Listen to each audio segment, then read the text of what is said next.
there is a particular moment that most people cannot quite place. A moment when something you had thought of as a fixed boundary in yourself became, without warning, movable. It is not a dramatic moment, usually. It might be a conversation in a parking lot, a slow Tuesday afternoon, a phone call you were not expecting.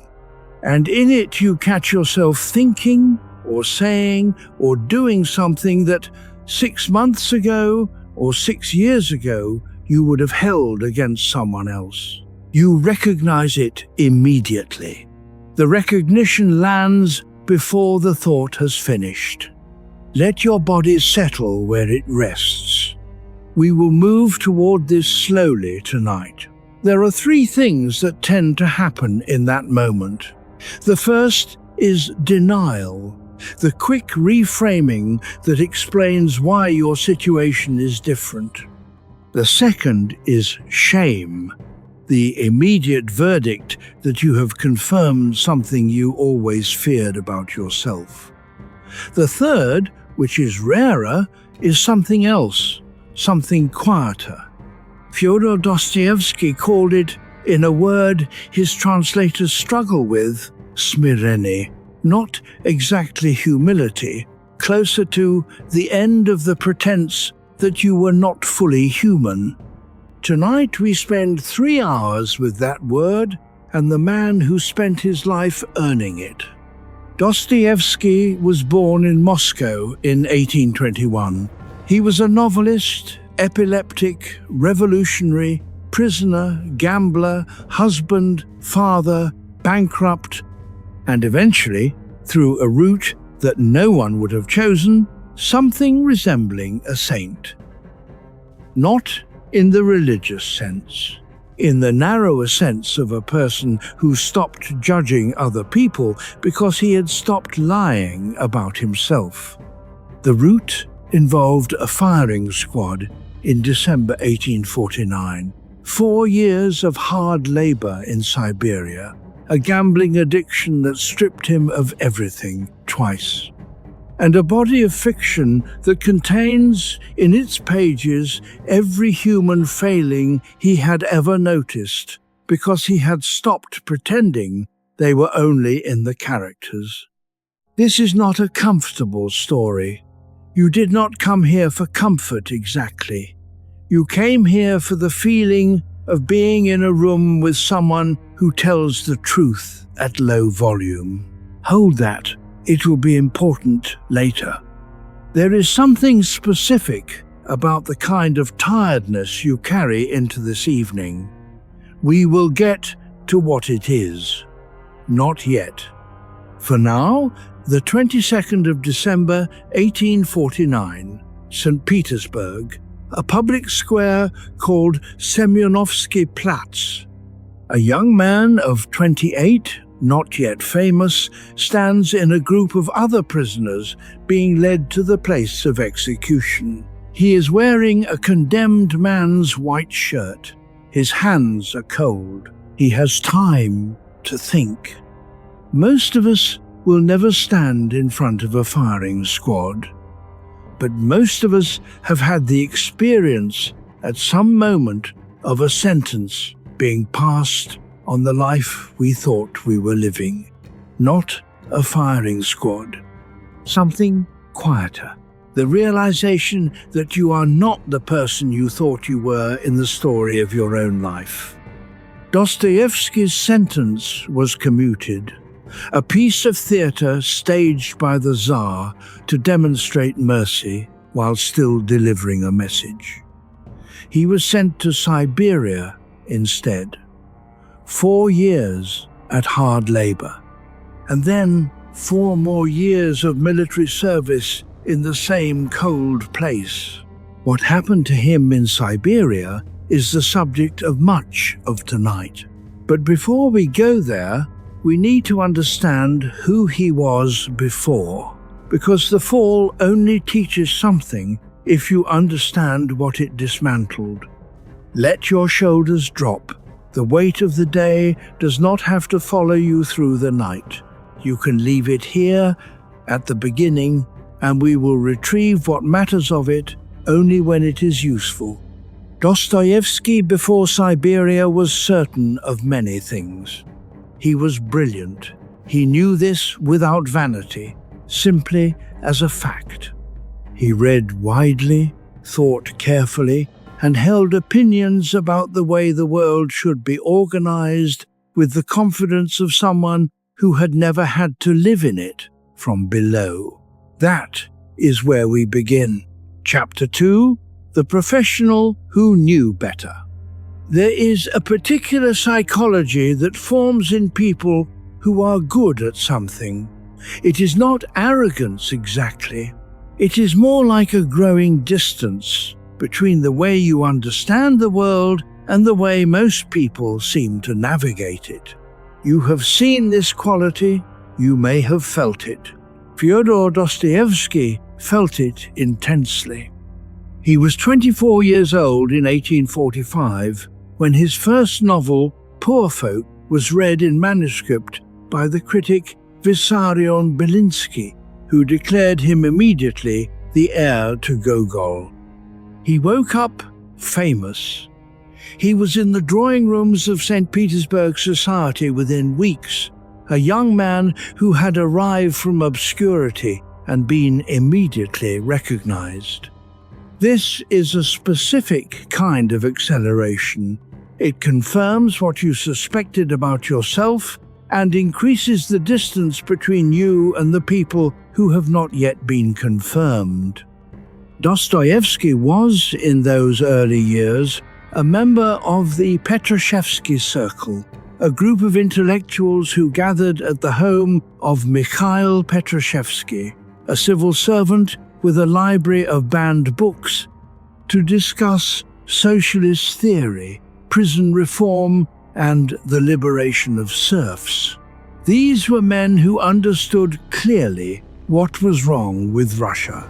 They had theories, they had language.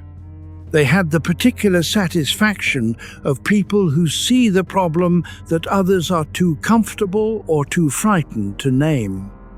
Notice the distance that creates. The intellectual sees the suffering from above, categorizes it, theorizes it, argues about its causes. What he does not do is live inside it. This is not a condemnation. It is simply what happens when the mind gets to the truth before the body has been asked to confirm it. The Petrashevsky Circle discussed these matters in a comfortable room over tea in winter. Outside, serfs were bought and sold. In Siberia, prisoners labored in mines. These things were real to the men in the drawing room as propositions. Whether they were real in any other sense was a question that had not yet been put to them. Let your jaw soften. There is nothing in this that asks anything of you yet. Dostoevsky wrote during these years with the energy of someone who believes the truth will eventually change things. He wrote quickly, anxiously, always slightly short of money, in rented rooms with bad light. He understood suffering the way a writer understands it, from the outside, shaped into sentences. There is something honest in this early Dostoevsky that is worth not dismissing too quickly. He genuinely cared about the serfs. He genuinely believed the system was wrong. The intellectual distance was not coldness. It was a specific kind of blindness that comes from having good intentions and not enough experience of what the thing actually costs. There are two kinds of judges, and we will meet both tonight. One judges from fear, and the fear is visible in the harshness. The other judges from genuine conviction, genuinely believing the standard they have set, genuinely holding themselves to it, or believing they do. The second kind is harder to see clearly including from the inside. Dostoevsky, in 1849, was the second kind. And then April arrived, and everything changed. The Petrushevsky Circle was raided. The members were arrested, tried, and found guilty of conspiracy. The punishment for reading aloud a banned letter at one of Petrushevsky's meetings was, according to the military tribunal's verdict, death. Dostoevsky was 27 years old. He had 8 months to consider this before the sentence was to be carried out. He spent them writing, letters mostly, to his brother Mikhail, notes about books he wanted to finish, a list of writers whose work he hoped to read if he was somehow granted more time. He was trying, in the way that writers do, to organize his interior life against the fact of its ending. In December, they led the condemned men out into the square. The cold air, the white shirt, the long moment between the order and the rifles. Hold that image gently. It comes back later. Chapter 3. The prisoner named Fyodor.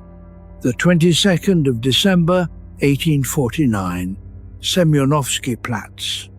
33 degrees below zero by some accounts. The 15 condemned men were dressed in white shirts, the garment of execution. They were bound and walked to stakes. 3 at a time, they were led forward. A drum roll began. The soldiers raised their rifles. For the first 3 men, the guns came up. The drum rolled. The command was given. And then a courier arrived. The rifles were lowered. An aide-de-camp galloped in from the direction of the Winter Palace. In his hand, a sealed document. The Tsar's mercy. Not death. Siberia. Hard labor. An unknown number of years. One of the condemned men, Nikolai Grigorev, broke under the strain of the moment and never recovered his sanity. He spent the rest of his life in an institution. Dostoevsky recovered his, but it took the rest of his life to understand what it had given him. He wrote to Mikhail that night from the Peter and Paul fortress in the hours before being transported. He told him about the moment of waiting, about what it felt like to believe completely that the next few minutes would be the last of his existence. He described looking at the white winter sky. He described how clearly and fully he felt the preciousness of the life he had been living without quite noticing it. And then he was transported. 6 weeks in a prisoner transport in deep winter across the Ural Mountains to a wooden stockade in Omsk. He spent 4 years there. Let the weight of your body settle where you are resting. Nothing you hear tonight asks anything of you. Let the story do its work at whatever distance feels right. What Dostoevsky found in Omsk was not what he expected. He had theorized about the Russian peasant and the Russian criminal for years. He had written about poverty and suffering. He had opinions, refined, literate, articulate opinions about what these people were like and what they needed and what their liberation would require. What he found in the stockade in Omsk was that none of his theories fit. The peasants and criminals he lived alongside for 4 years were not what his theories had predicted. They were more complicated, more complete, more surprising. They hated him at first. He was a nobleman, an intellectual, a man from above, and they recognized it immediately and told him so. He was not one of them. He had never had to be. He had to learn to become a person who could be in the same room without the distance. This took years. It is the first thing about Siberia that changed him. Not the suffering itself, but the enforced proximity to people he had previously understood only as a category. The second thing was the epilepsy. He had experienced episodes before Siberia. In the stockade, they intensified. He would fall in the mud and come back to himself to find men he did not know watching over him. The body insists on its own reality regardless of what the mind has decided about it. The third thing was the praying. We will come to that. For now, Dostoevsky in Omsk, in winter, in a wooden barracks with 60 other men. He cannot write, he has been forbidden from writing, and has no paper. He is allowed, eventually, a Bible. He reads it the way a person reads something when it is the only thing available, which is to say, completely. He had read it before, theoretically. He reads it now with nothing between him and the text. There is a difference between a truth you have categorized and a truth you are living inside of. Dostoevsky spent 4 years learning the difference. He came out of Siberia in 1854. He was not the same man who had gone in. And here is the thing that is easy to miss about Dostoevsky's transformation, and the reason we are spending tonight with it. He did not emerge having simplified his views. He did not become more certain. He became less afraid of complexity, less insistent on the clean line between the person who understood things and the person who did not. That is a rarer thing than it sounds. Chapter 4, The Intellectual Standing Above. There is a character in Dostoevsky's work, a man in a fictional apartment in St. Tom, Petersburg, who narrates a long confession from beneath the floor. He is called the Underground Man. He is the figure in Dostoevsky's 1864 novel Notes from Underground, and he is one of the most unsettling characters in all of literature, not because he is a villain, but because he is so precisely accurate about the self-deceptions of the educated modern person. The underground man lives in what he calls the underground. Not a physical place exactly, but a posture of mind. He sees everything clearly. He sees the vanity and absurdity of other people's behavior, the gap between what they claim to believe and what they actually do. He is perceptive and correct and furious and entirely alone. And what Dostoevsky understood, writing him, was that the underground is not a place you are put, it is a place you build. You build it by being right, by being more correct than the people around you, more honest, more clear-eyed. You build it by refusing to pretend that the gap between what people say and what they do is not there. And then you live in the space that the clarity creates, and you discover that it is cold and getting colder. This is a specific kind of intellectual suffering. It is the suffering of the person who has maintained their standard impeccably and wonders at 3 a.m. why the maintenance has not made them happy. Let your breath move at its own pace. You do not need to change it. The underground man never appears in Dostoevsky's own life in so many words, but he is everywhere in it. In the young Dostoevsky of the drawing rooms, in the member of the Petrushevsky circle who knew how Russia should be organized, in the novelist who had categorized the suffering of the poor into literary theory.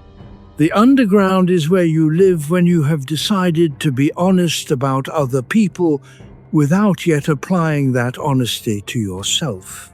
And Siberia was the thing that made it impossible to continue. Because in Siberia, Dostoevsky could not maintain the distance. He was too cold, too hungry, too ill, too dependent on the help of the men he had theorized about from above. His standard, held impeccably in a St. Petersburg drawing room, kept breaking down in the Siberian mud. And what he discovered when it broke was not that he had been wrong about other people. He discovered that he had been wrong about himself. He was capable of the same meanness, the same pettiness, the same lying to himself about his own motives that he had seen so clearly in others. The category he had placed himself in, the educated, the clear-eyed, the one who saw, was a category that had been protecting him from something. The protection was expensive. The discovery, when it came, was not pleasant. It was something more useful than pleasant. This is where Dostoevsky begins to be genuinely interesting, rather than merely impressive.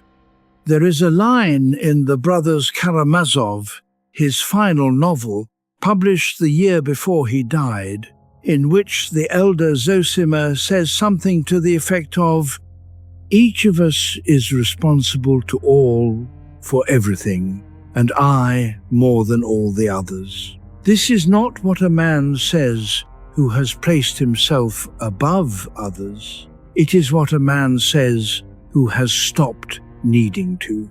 Dostoevsky put those words in the mouth of a saint because he did not trust himself to say them in his own voice. That is also something to notice. We are building toward what the arc means. We are not yet there. Let the story accumulate. Chapter 5, What the Firing Squad Dismantled. There is a theory about what happens to the mind in the minutes before death. A theory, now, with some research behind it, though Dostoevsky arrived at it empirically. The theory is that proximity to death strips away everything that has been added and leaves only what was there before the additions. The poses, the performances, the careful architecture of the self-image. These fall away quickly, it seems, when the body understands that the next few minutes may be its last. What Dostoevsky described in his letters and later in his fiction is not a religious epiphany. It is quieter than that. He described simply the sudden, luminous reality of everything he had taken for granted. The sky, his own breath, the familiar faces of the men beside him. These things became, in those minutes, utterly themselves. And what he noticed in the same moment was how little of his previous life had been spent in contact with things as they actually were. He had been brilliant. He had been ambitious. He had been morally serious in the way of the educated young man of his era, which is to say, earnestly and from a distance. The firing squad dismantled the distance. Feel the weight of the surface beneath you. The room around you is quiet. You do not have to be anywhere but here. What the firing squad did was not teach him something new. It returned him to something old. The sense of being alive, which in the normal run of things is so familiar it becomes invisible, was suddenly the only thing in the room, Writers have tried since Dostoevsky to reproduce what this feels like on the page. None quite as directly as Dostoevsky himself, in the scene in The Idiot, where Prince Mishkin describes a man awaiting execution, a description so precise that readers have often assumed it is autobiographical. It is. The man in The Idiot says that in those last 5 minutes, every moment became enormous.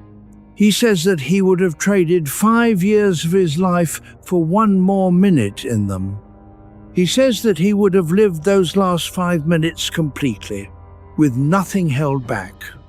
This is Dostoevsky reporting what was dismantled at Semyonovsky Platz, the habit of living as if the present moment were a rehearsal for some other, more important moment. Most people never have a firing squad. They have other things that do the same work: a diagnosis, a loss, a conversation that ends something they had not known was fragile. The mechanism is the same: the abrupt removal of the assumption that there will always be more time. What it reveals, when it arrives, is how much of the available time has been spent managing the gap between who you were and who you thought you should be. The man in the drawing room managing that gap. The member of the intellectual circle managing it. The novelist who wrote about suffering from behind the glass of literary form. Dostoevsky understood, standing in the snow in his white shirt, that the management was over. This is the beginning of Siberia. Not the camp itself, the interior change that made the camp something other than purely destruction. There is a quiet opening here that matters, and it is this: the things you have been most harsh about in yourself, in others, may be the things you have been most afraid to stop managing. The harshness is a form of distance, and the distance was always costing something. We are not yet at the question of what to do with this. That comes later. For now, hold the image. A man in a white shirt in the snow, understanding that the life he had been planning to live had been happening this whole time, and he had been somewhere nearby thinking about it. That is the 22nd of December, 1849. And with that, we turn to the camp. Chapter 6. Notes from the Underground. Omsk, Siberia, winter 1850. The stockade was surrounded by a pine palisade, vertical logs sharpened at the top. Inside, barracks housing 60 men, sleeping in 2 rows on wide wooden shelves, packed close enough that warmth and cold traveled between bodies. Outside, the yard where prisoners worked, 10 hours a day in summer and winter alike, breaking stones, unloading barges, shoveling snow. Dostoevsky worked alongside men who had murdered, men who had stolen, men who had committed acts that, before arriving in Omsk, Dostoevsky would have categorized with confidence. He could not categorize them now. They were too present for that. This is the first thing that Siberia changed in him, and it is the thing that would eventually change his fiction. The men in the barracks were not types, they were specific.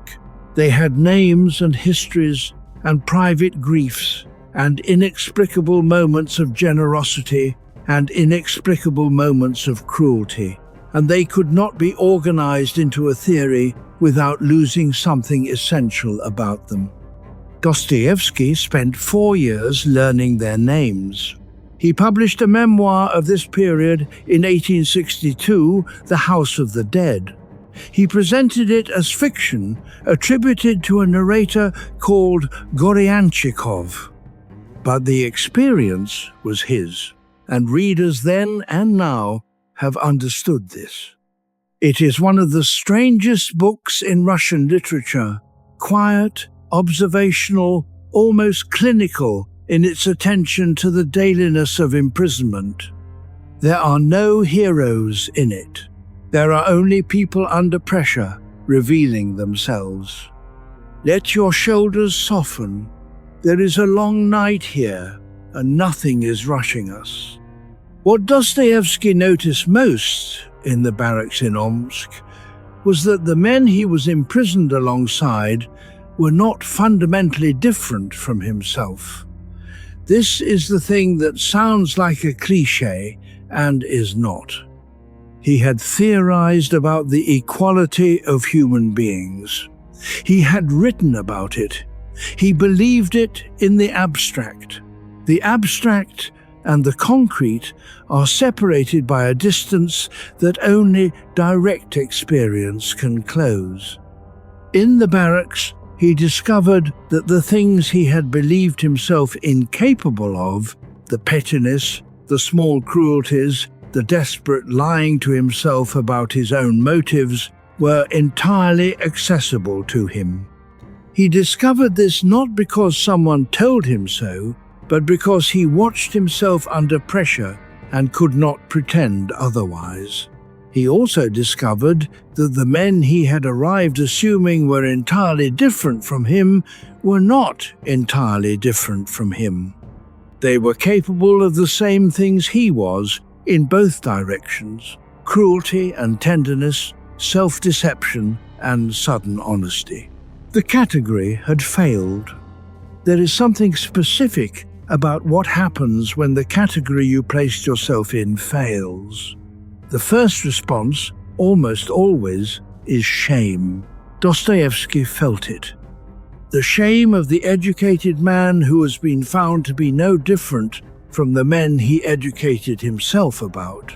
And then, slowly, something else moved in behind the shame. Not forgiveness exactly, not yet, but something like the first recognition that the standard had been serving a different function than the one it claimed to serve. Carl Jung, writing from Zurich 70 years later, would describe this as the encounter with the shadow, the parts of the self that the persona had declared unacceptable and pushed into the dark. Jung's observation was that the things we judge most fiercely in others are frequently the things our persona has most firmly rejected in ourselves. He wrote, "Who looks outside dreams, who looks inside awakes." Dostoevsky had no access to Jungian theory. He had access to a Siberian barracks in winter. The result was the same. The shadow does not become visible because you theorize it. It becomes visible when the distance you maintained in order not to see it is finally forcibly removed. In Omsk, the distance was removed, and Dostoevsky awoke. Chapter 7, Raskolnikov's Premise. 15 years after Siberia, Dostoevsky published Crime and Punishment. The protagonist, Rodion Raskolnikov, is a 23-year-old student living in a rented room in St. Petersburg, so poor that he has pawned almost everything. He has a theory. The theory is this: human beings can be divided into two categories. The first category consists of ordinary people, people who live according to the established laws, who reproduce the existing world without changing it, who are, in the biological sense, material. The second category consists of extraordinary people, people like Napoleon, like Solon, like Mohammed. who are able to step outside the established moral code when their purposes require it, and who are, in the historical sense, the actual force of human progress. Raskolnikov believes he belongs to the second category. His theory is not entirely wrong, considered as a theory. There is something in it that recognizes the gap between official morality and the acts that have actually shaped history. Napoleon did cross lines that the ordinary moral code would forbid. So did the men who wrote the documents that freed the enslaved. But the theory is serving a purpose that is not the purpose it claims. Notice the structure of Raskolnikov's belief.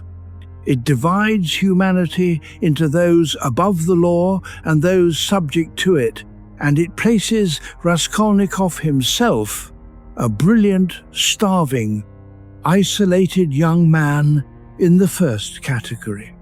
It is a theory that provides, at the price of some intellectual sophistication, an escape from the requirements of ordinary human life, including the requirement of being ordinary. Let the weight of your body settle completely. Notice the surface beneath you, the temperature of the room. Nothing here moves quickly.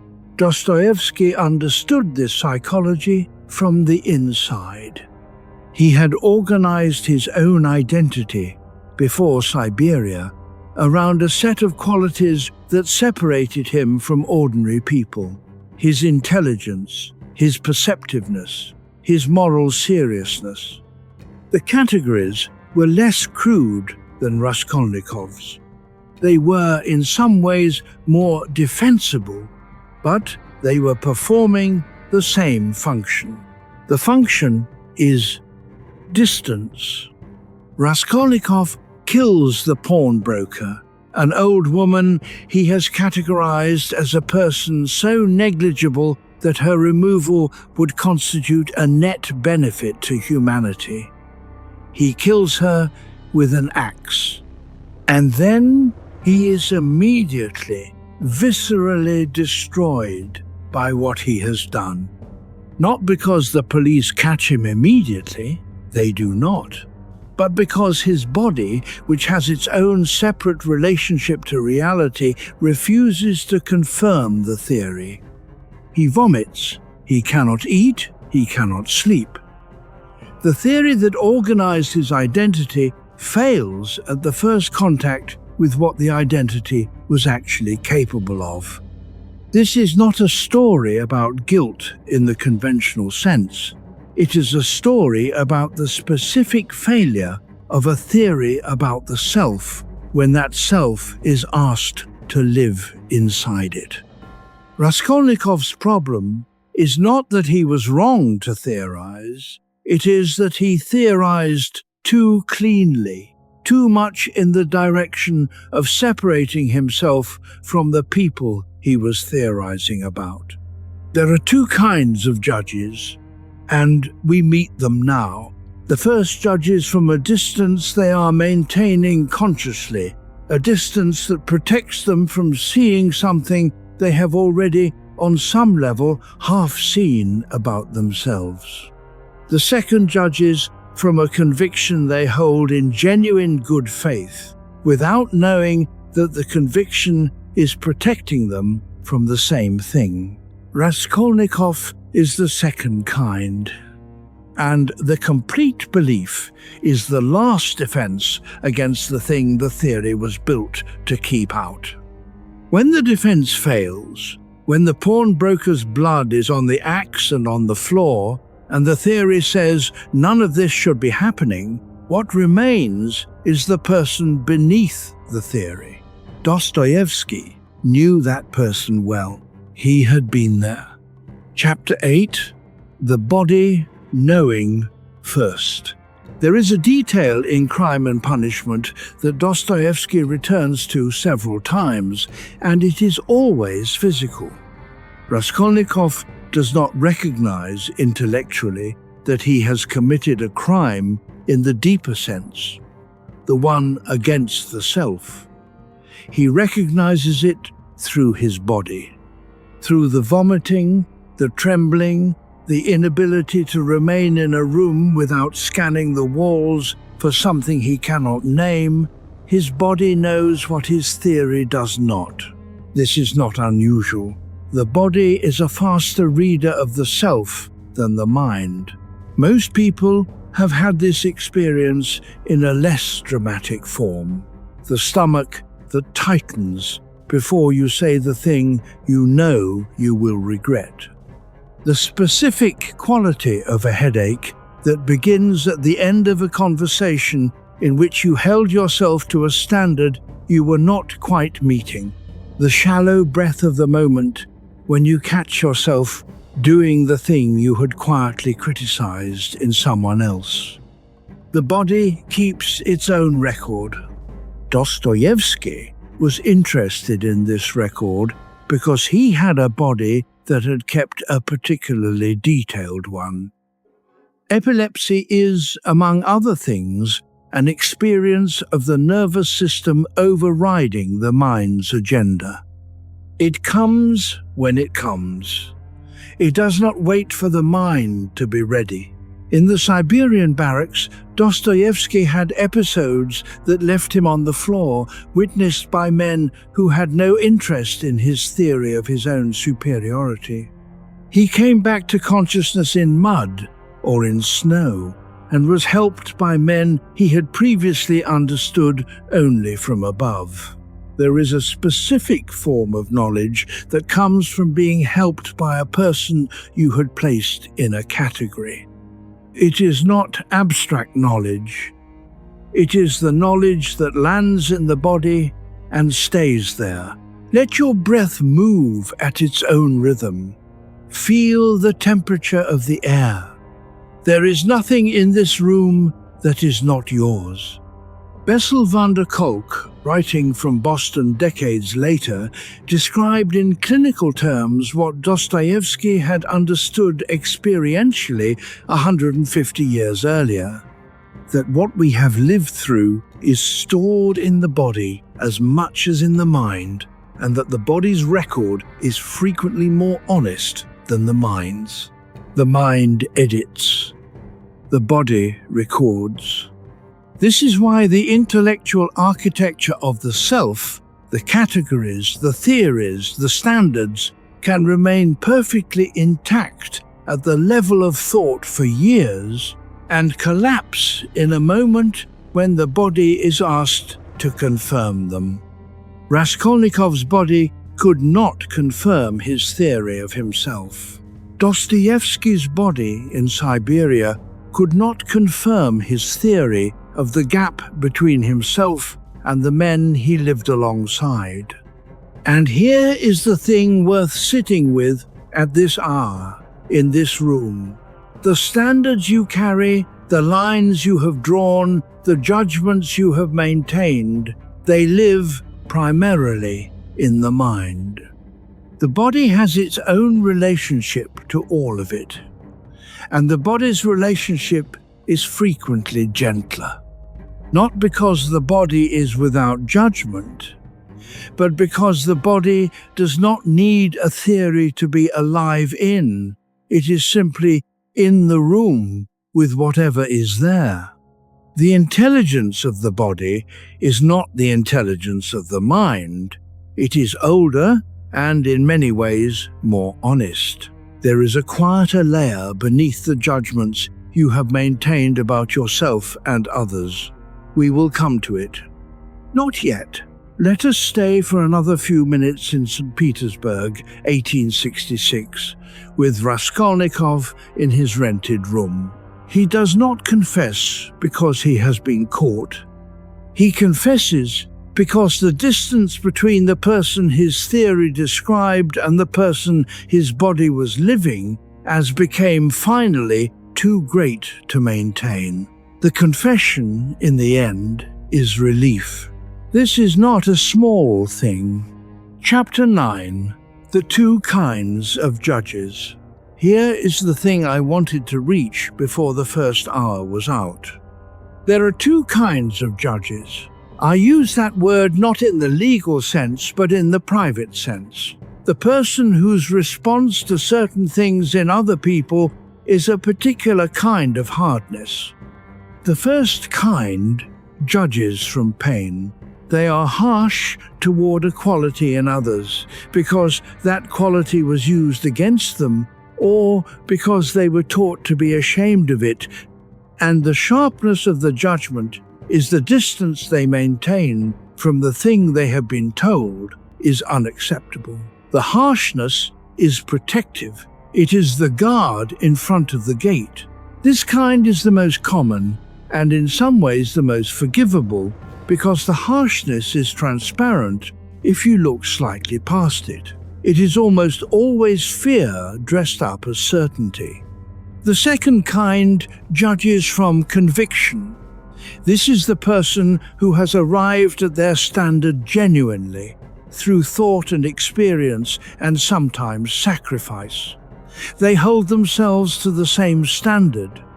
They are not hypocrites in the obvious sense, and yet the judgment they extend to others who fail the standard has a quality that is out of proportion to the failure.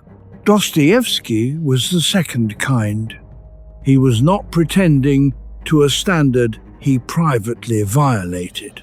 He was holding a standard that he genuinely believed, and the harshness came from somewhere inside that genuine belief, somewhere he had not yet examined. What was it? It was this. The standard was not only serving the purpose it claimed, it was also serving as evidence that he was not the thing he was judging. The clarity he had about other people's failures was in part the clarity of a man who needed to establish the distance between himself and those failures. Let the weight of your body settle. There is nothing required of you here. The story is doing the work. This is not hypocrisy in the simple sense. It is subtler. It is the way in which a genuine value can be recruited into the service of the self's need to be safe from itself. The clearest signal that this is happening, that the genuine standard has been recruited, is when the judgment you hold against someone else is always slightly harsher than the situation seems to warrant. When the feeling that accompanies the judgment is not just that something wrong has been done, but that something has been confirmed about the person who did it. The confirmed feeling is the tell. Dostoevsky noticed this in himself, in Siberia, in the presence of men who had done things he had genuinely condemned. He noticed that the condemnation was not simple. It was mixed with something else. A relief, almost. The relief of the person who has just confirmed which side of the line they are on. And then the line moved. Not because he decided it was wrong to judge, not because he became permissive about the things he had held to be genuine failures, but because the line between himself and the men he had confirmed his position against turned out to be less fixed than he had needed it to be. The things they had done were things he had been capable of, not in the same degree, not in the same circumstances, but the capacity was there and he could no longer pretend otherwise. What do you do when the line moves? This is the question at the center of Dostoevsky's mature work, and it is the question he earned the right to ask. The answer he arrived at is not the answer you might expect. We will reach it by the end of the night. For now, two kinds of judges, and you know which one is harder to see clearly. The one who judges from conviction with genuine standards, and the conviction is serving something the conviction has never examined, that is the one worth spending an evening with. Dostoevsky found a way to write about a murderer that made readers not just understand him, but love him. How he did that is the center of tonight. We are not there yet, but hold it. Chapter 10, Montaigne's Tower. If your mind has been drifting, that is fine. Come back gently. We are still here. 300 years before Dostoevsky stood before the firing squad, a man climbed a circular staircase in the Tour de Montaigne and closed the door. The year was 1571. Michel de Montaigne was 38 years old, recently retired from public service, recently in mourning for his closest friend, Etienne de la Boétie, who had died of plague 7 years earlier and whose absence Montaigne described simply as the loss of the person who had known him. He had medals mounted in the stones of the tower room. He had inscriptions in Greek and Latin painted on the ceiling beams. And he had what he called in his later writing the plan, to spend the rest of his life writing about himself. Not about great men, not about history or philosophy in the academic sense, about himself, specifically, completely, without the usual distance between the writer and the subject. This was a strange project. For 1571, writers wrote about heroic figures, about ideas, about the ordering of the kingdom. They did not write about the quality of their own attention, the way their mind worked when they were supposed to be working, the petty vanities they noticed in themselves and could not quite eliminate. Montaigne wrote about all of it. Let your shoulders drop. Let the room be what it is. What Montaigne discovered over 2 decades of close self-examination was something that initially surprised him and then ceased to surprise him. Every quality he had ever criticized in another person was a quality he could find, if he looked, in himself. Not in the same degree, always. Not acted upon in most cases, but there, somewhere in the interior, as a capacity or a temptation or a movement, he had noticed and noted, and then, before Montaigne, filed away. He wrote in one of the later essays, "Every man carries within him the entire form of the human condition." This is not a therapeutic insight in the modern sense. It is an empirical finding, arrived at by observation. He had looked. He had found. The project of the tower was not self-improvement, it was self-inventory. There is a difference. Self-improvement begins with the assumption that certain things in the self need to be removed. Self-inventory begins with the assumption that certain things in the self need to be seen. Dostoevsky did not have access to Montaigne during his time in Siberia, or if he did, there is no record of it. But the project they arrived at separately across 3 centuries was the same: to close the gap between the self you present and the self that actually lives inside the presentation. The gap is not a moral failing, it is the ordinary human distance between what we are and what we have decided we should be, maintained daily at a cost that accumulates quietly until the cost becomes impossible to ignore. The thing in other people you judge most fiercely is usually the thing in yourself you have decided costs too much to acknowledge. This does not mean the judgment is wrong. It means the judgment is doing extra work. Montaigne found this. He responded to it not with shame, but with what he called a kind of amused recognition. He was a vain man, a self-absorbed man, a man who could sit in his tower for years writing about himself and call it wisdom. He noticed this. He wrote about it. And the noticing did not change him into a less vain man. It changed him into a man who could look at his vanity without the additional burden of shame. The additional burden of shame is what the judgment was maintaining. When you remove it, not by abandoning the standard, but by ceasing to need the standard to confirm who you are, what remains is something lighter. Montaigne called it, in his last essays, an easier life. He died in 1592. His essays are still in print, still being read by people in rented rooms and quiet beds who recognize themselves in the self he was honest enough to describe. Chapter 11. The quality you cannot forgive.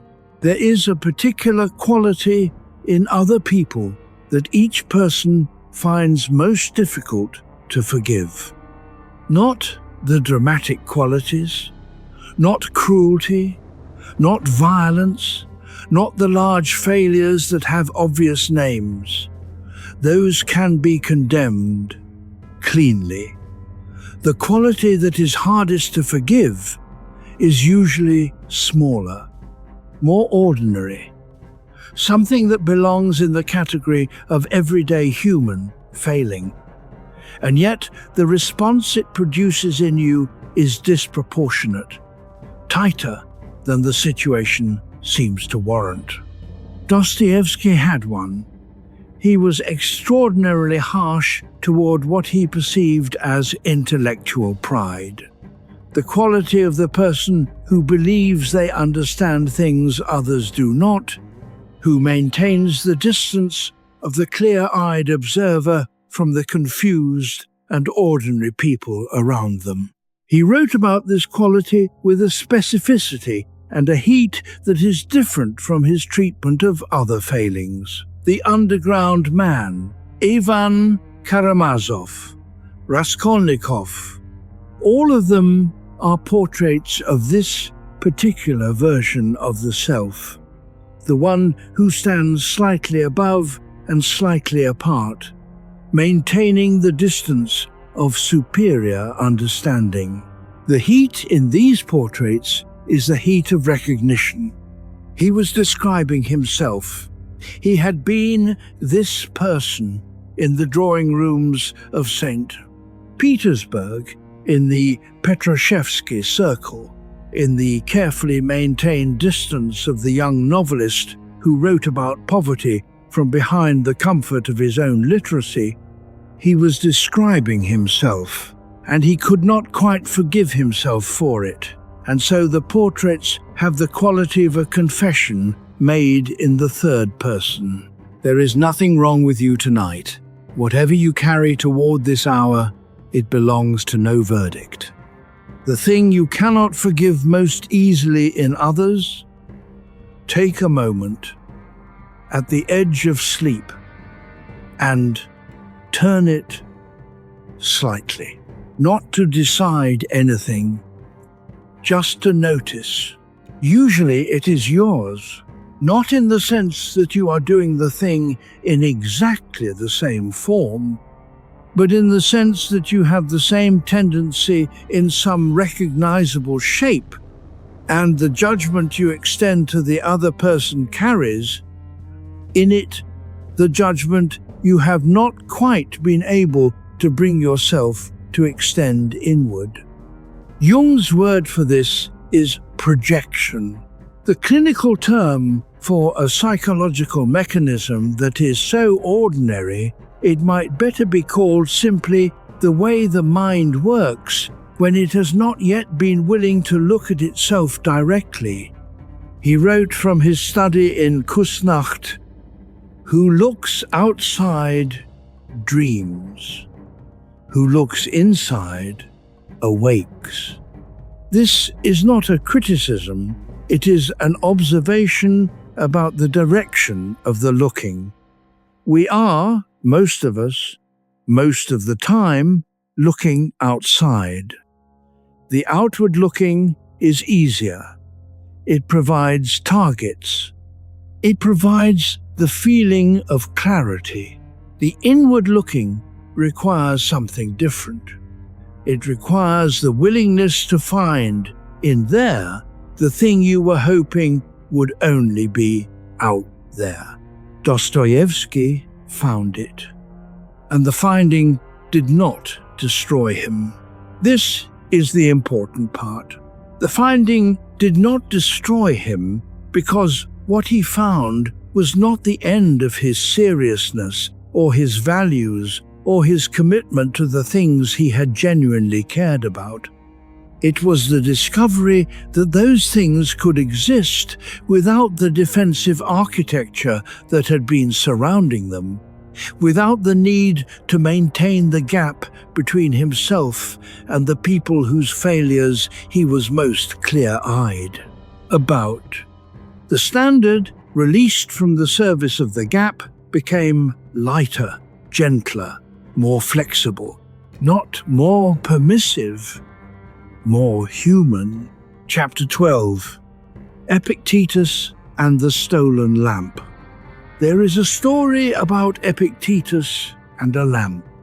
He owned an iron lamp, a rare and modest possession for a man who had once been enslaved, and who continued to live by choice with very little.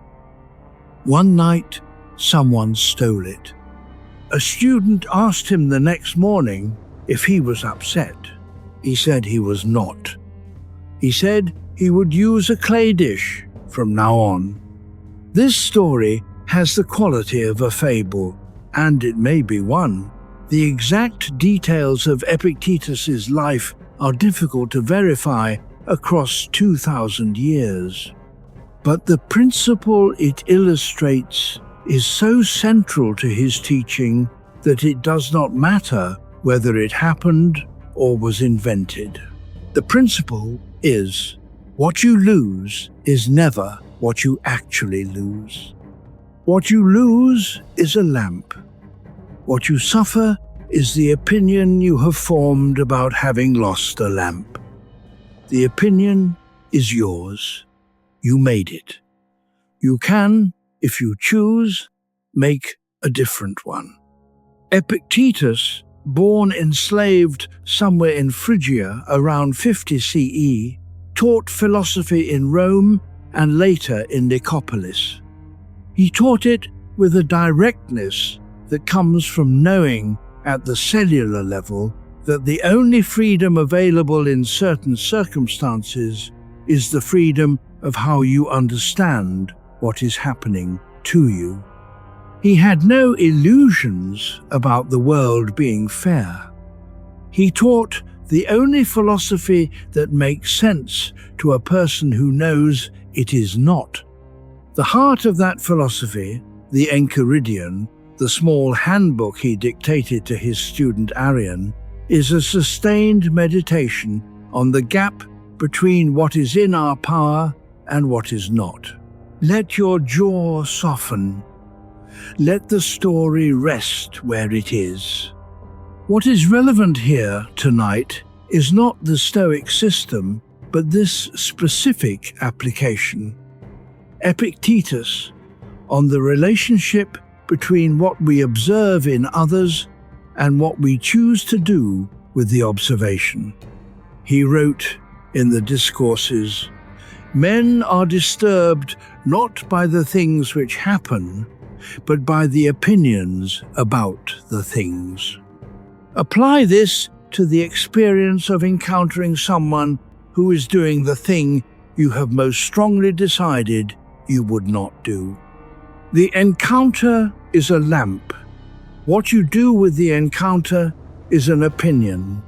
And the opinion, the judgment, the hardness, the distance is yours. You made it. You are maintaining it. It is costing you the energy of maintenance. Epictetus would ask, gently but with his characteristic directness, is this in your power? The other person's behavior not in your power. Your response to it entirely in your power. This is not a call to indifference. Epictetus was not indifferent. He was deeply committed to living well and to the Stoic ideal of the community of all rational beings. But he was sharply interested in distinguishing between the things that cost us energy because they are actually our business, and the things that cost us energy because we have decided they are our business. Judgment, in the Stoic sense, is frequently the second kind. There are 3 threads loose tonight. Threads I planted before we arrived here and which we will gather before the end. One is about what the 2 kinds of tiredness are and which one you may be carrying. One is about what Dostoevsky did with his characters that made readers feel, reading them, something they had not expected to feel. And one is about the voice that speaks most harshly to you in the quiet hours. These threads connect. They resolve toward the same place. We are not there yet, but the gathering is beginning. For now, a lamp, a clay dish, a man who had lost everything that could be taken and discovered in that losing, the one thing that could not be. Chapter 13, The Gambler Who Wrote About Gambling. In the autumn of 1866, Fyodor Dostoevsky dictated a novel in 26 days. He dictated it to a stenographer named Anna Grigorievna Snitkina. She was 20 years old. He was 45. The novel was called The Gambler. The reason for the speed was not inspiration, it was debt. Dostoevsky owed his publisher a completed manuscript by a contractual deadline, and the penalty for missing it was severe. The publisher would be legally entitled to print Dostoevsky's future work without paying him royalties for 9 years. So he dictated 26 days, 3 hours a day, in his apartment. He was a gambling addict. He had been one for years. He had pawned his wife's jewels, his overcoat, his furniture. He had lost at the roulette tables in Wiesbaden and Baden-Baden and Bad Homburg. He had written long, detailed letters from European casino towns describing the losses, the strategies, the near misses, the absolute certainty that the system would work this time. He was writing a novel about a man who could not stop gambling. There is a way to read this as hypocrisy. There is a better way to read it, as the only thing that was, for Dostoevsky, actually available. He could not stop. He knew what he was. He could not change it yet. The addiction would not release him fully until 1871, when it stopped as suddenly as it had started. But he could describe it. He could put it in a character and hold it up and turn it in the light. This is one of the things art does that nothing else quite manages. It gives the person inside the failing a way to stand slightly outside it. not to pretend they are free of it, but to see it. Breathe. Let the weight of the day continue to settle. You are in good hands with this. Anna Grigorievna took the dictation, and then, some weeks after the manuscript was delivered, she and Dostoevsky were married. He would pawn her jewels too in the years that followed. She knew this. She married him anyway. Her memoir of their life together is one of the strangest and most moving documents in Russian literary history. A woman's account of 30 years of life with a man whose best and worst qualities were thoroughly and permanently mixed. The gambling continued for 4 more years after the marriage. Anna managed the money. She gave him small amounts to lose. She did not pretend it was not happening. She did not lecture him.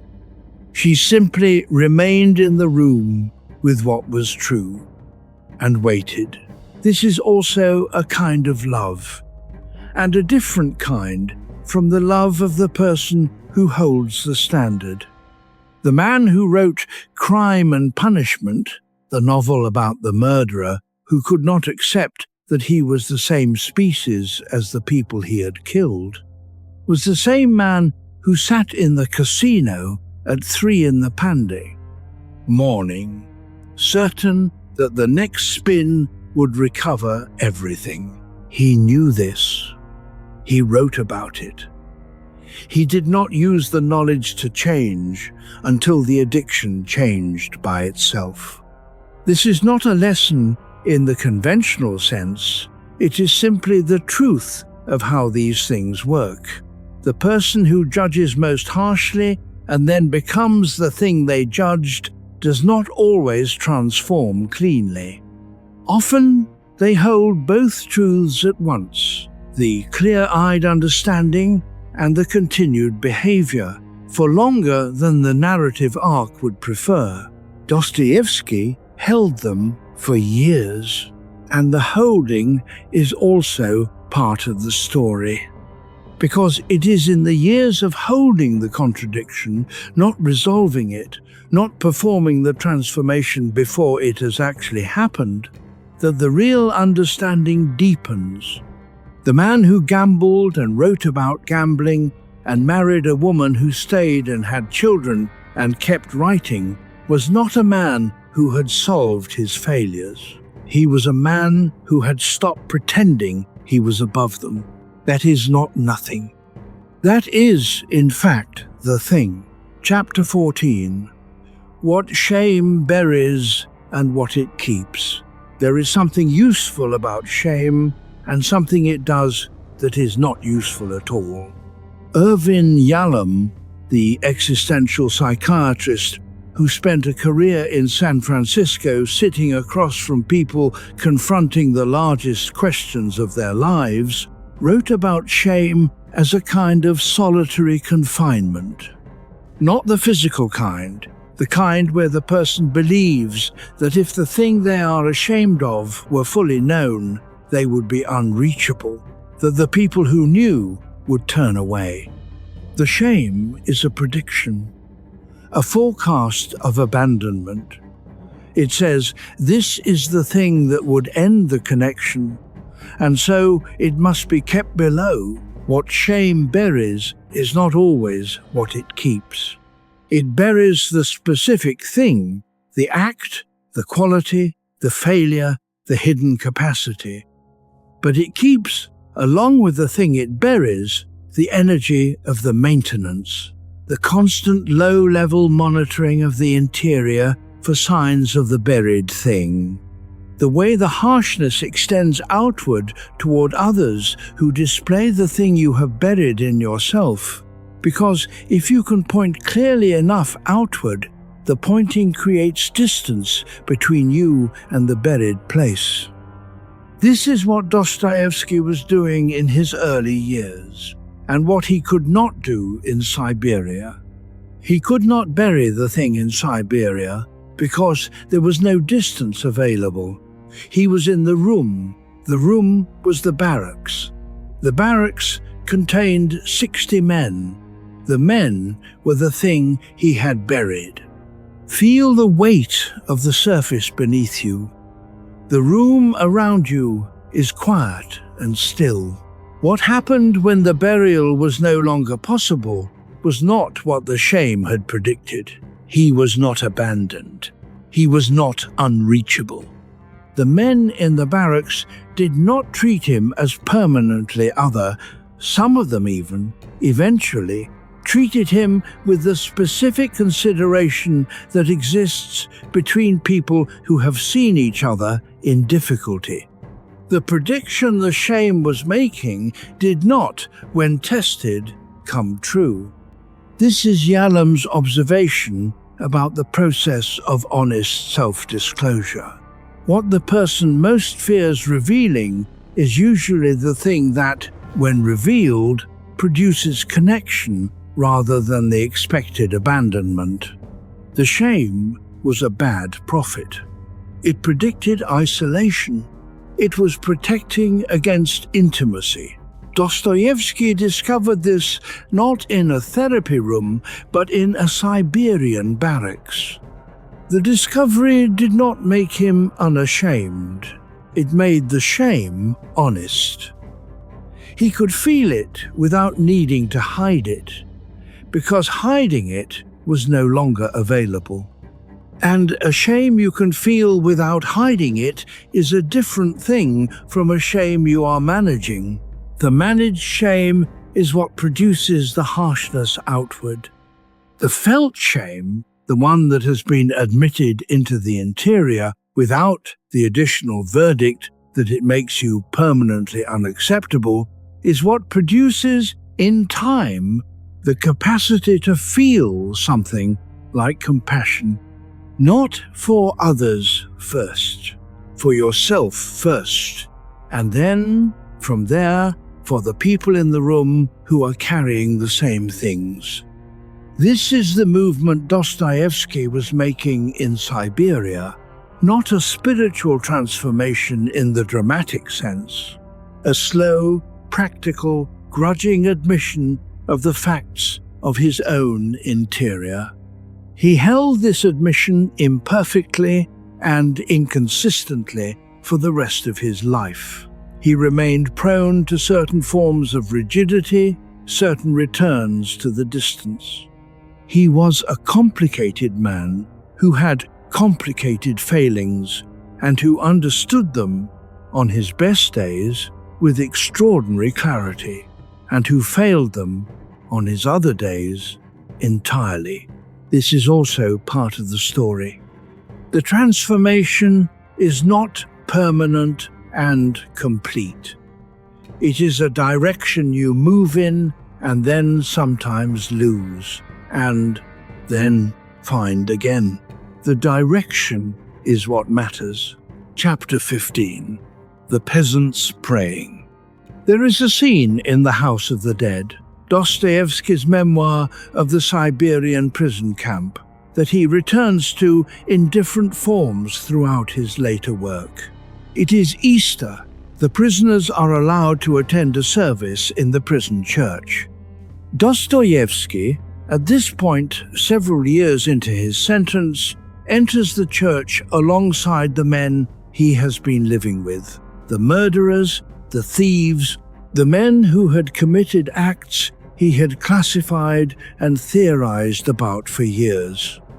And he finds them praying, not performing prayer, praying with a specific quality of attention and seriousness that he had not observed in the drawing rooms of St. Doubly, Petersburg, where religion was a matter of social convention and intellectual position.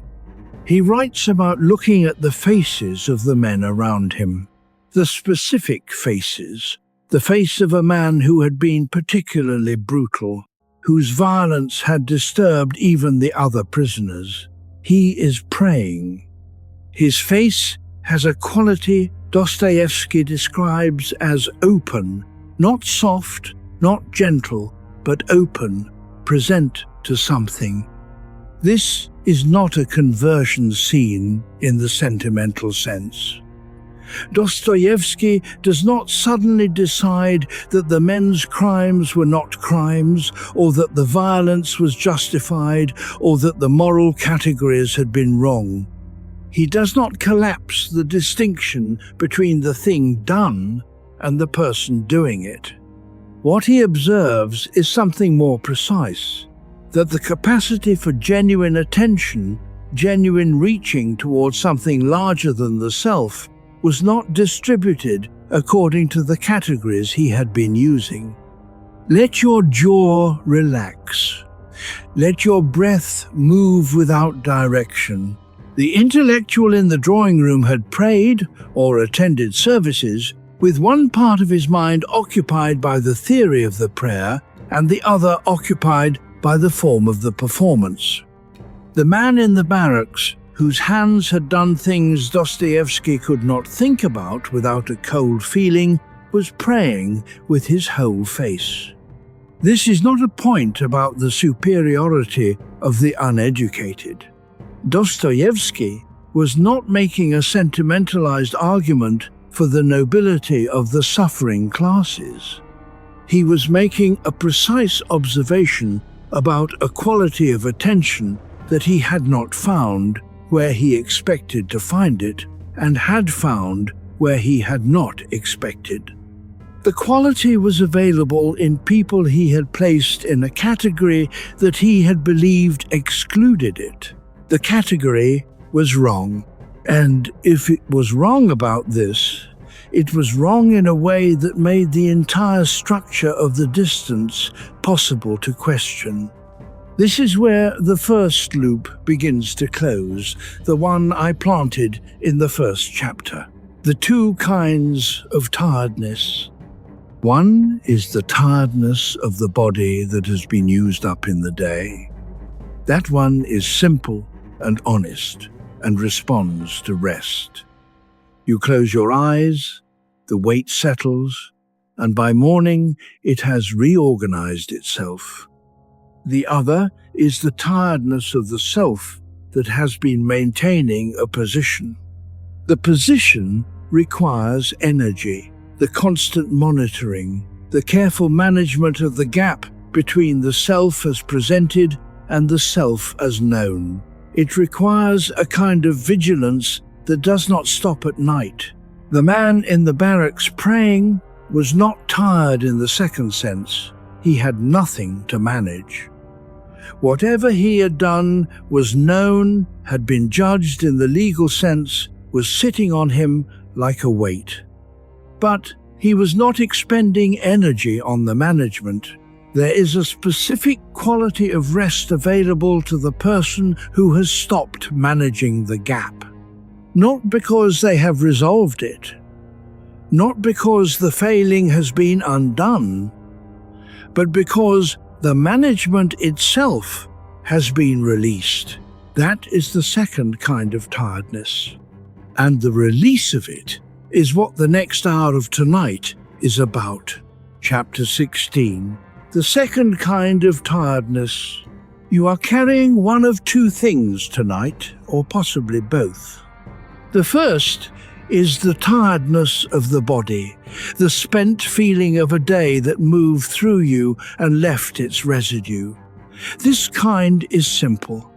It responds to rest. You close your eyes, the weight settles, and by morning it has reorganized itself. The second kind does not respond to rest in the same way.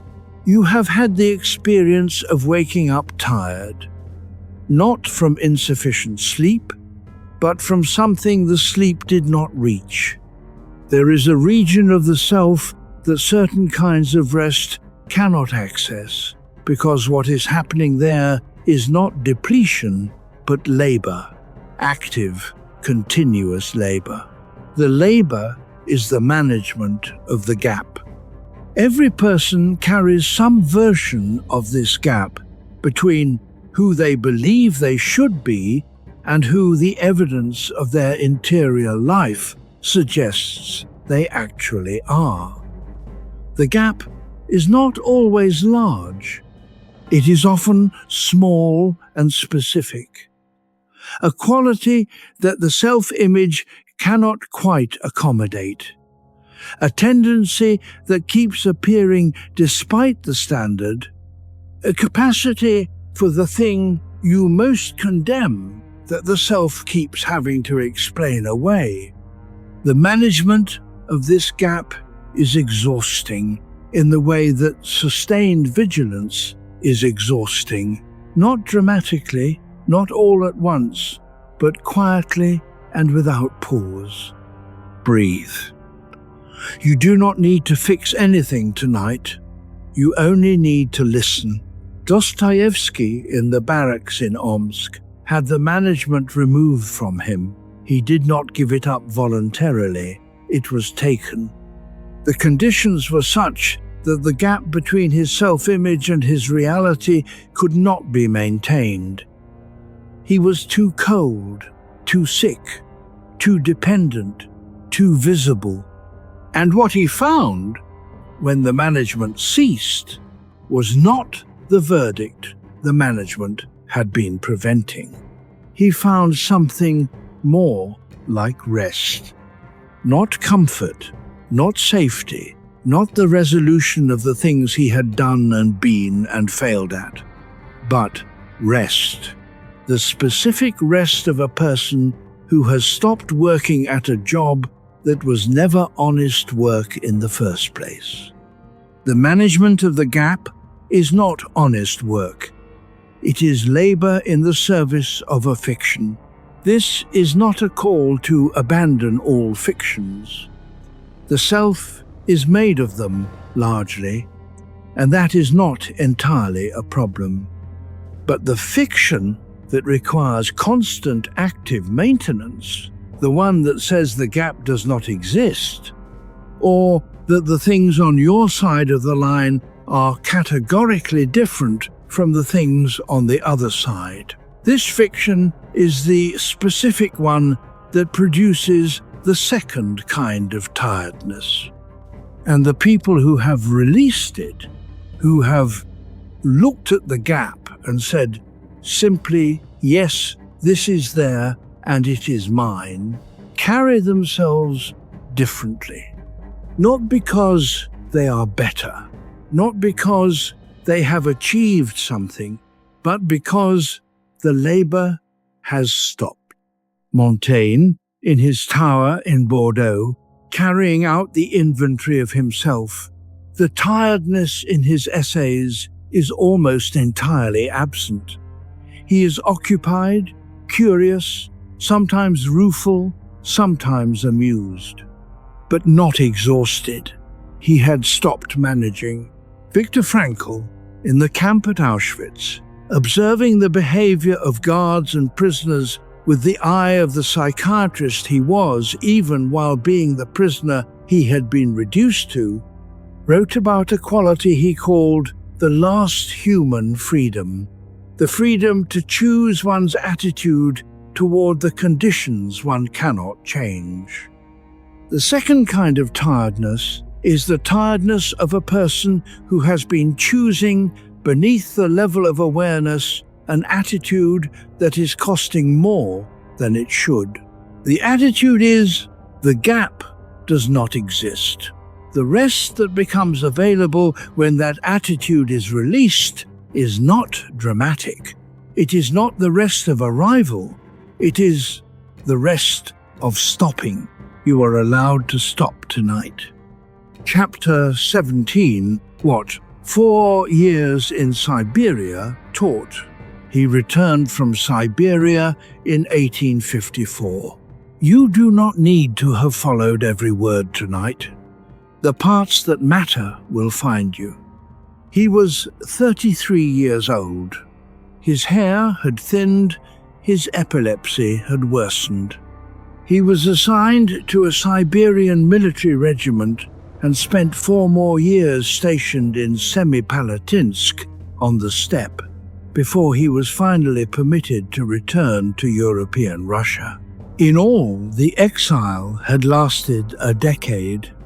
What he brought back with him was not simply the material for the House of the Dead, though that too.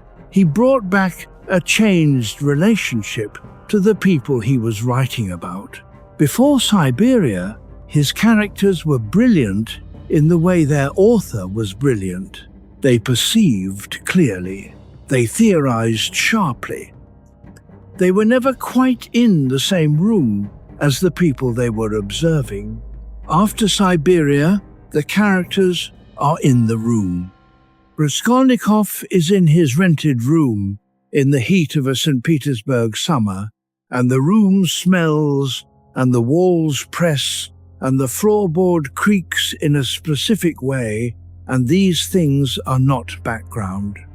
They are the conditions inside which the theory is being constructed, and the theory cannot be understood apart from them.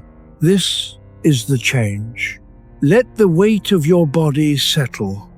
Let the breath come and go at its own pace. The most important thing that 4 years of hard labor in Siberia taught Dostoevsky was not a proposition, it was a posture. The posture of a person who is willing to be in the room with what is actually there, rather than with the theory of what is there. The intellectual posture is always at some remove. The remove is not a flaw, it produces the clarity that theory requires. But it is a limited instrument. It cannot tell you what it feels like to be inside the thing being theorized. Dostoevsky learned in the barracks what it felt like to be inside. And once you know what it feels like to be inside a situation you had previously observed from above, you cannot entirely go back to the above position. You retain the memory of the inside. It changes the theory from then on.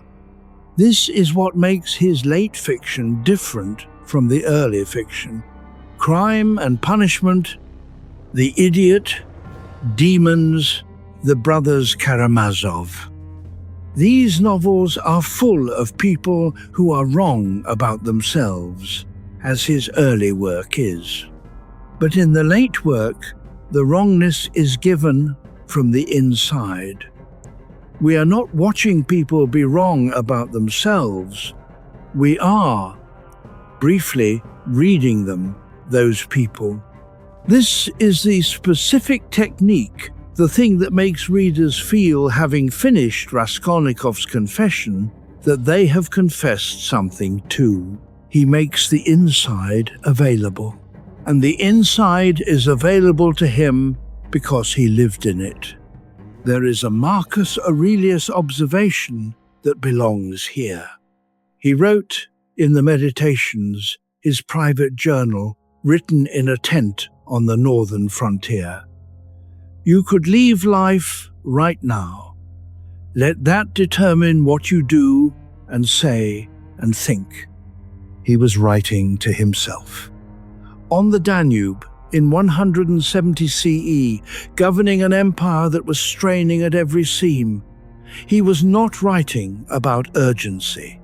He was writing about the same thing Dostoevsky found at Semyonovsky Platz and in the barracks at Omsk, the clarifying fact of finitude which makes the management of the gap seem suddenly very expensive. What the gap costs, when you measure it against the available time, is too much. This is not a counsel of despair, it is the opposite. When the cost becomes visible, the release becomes possible.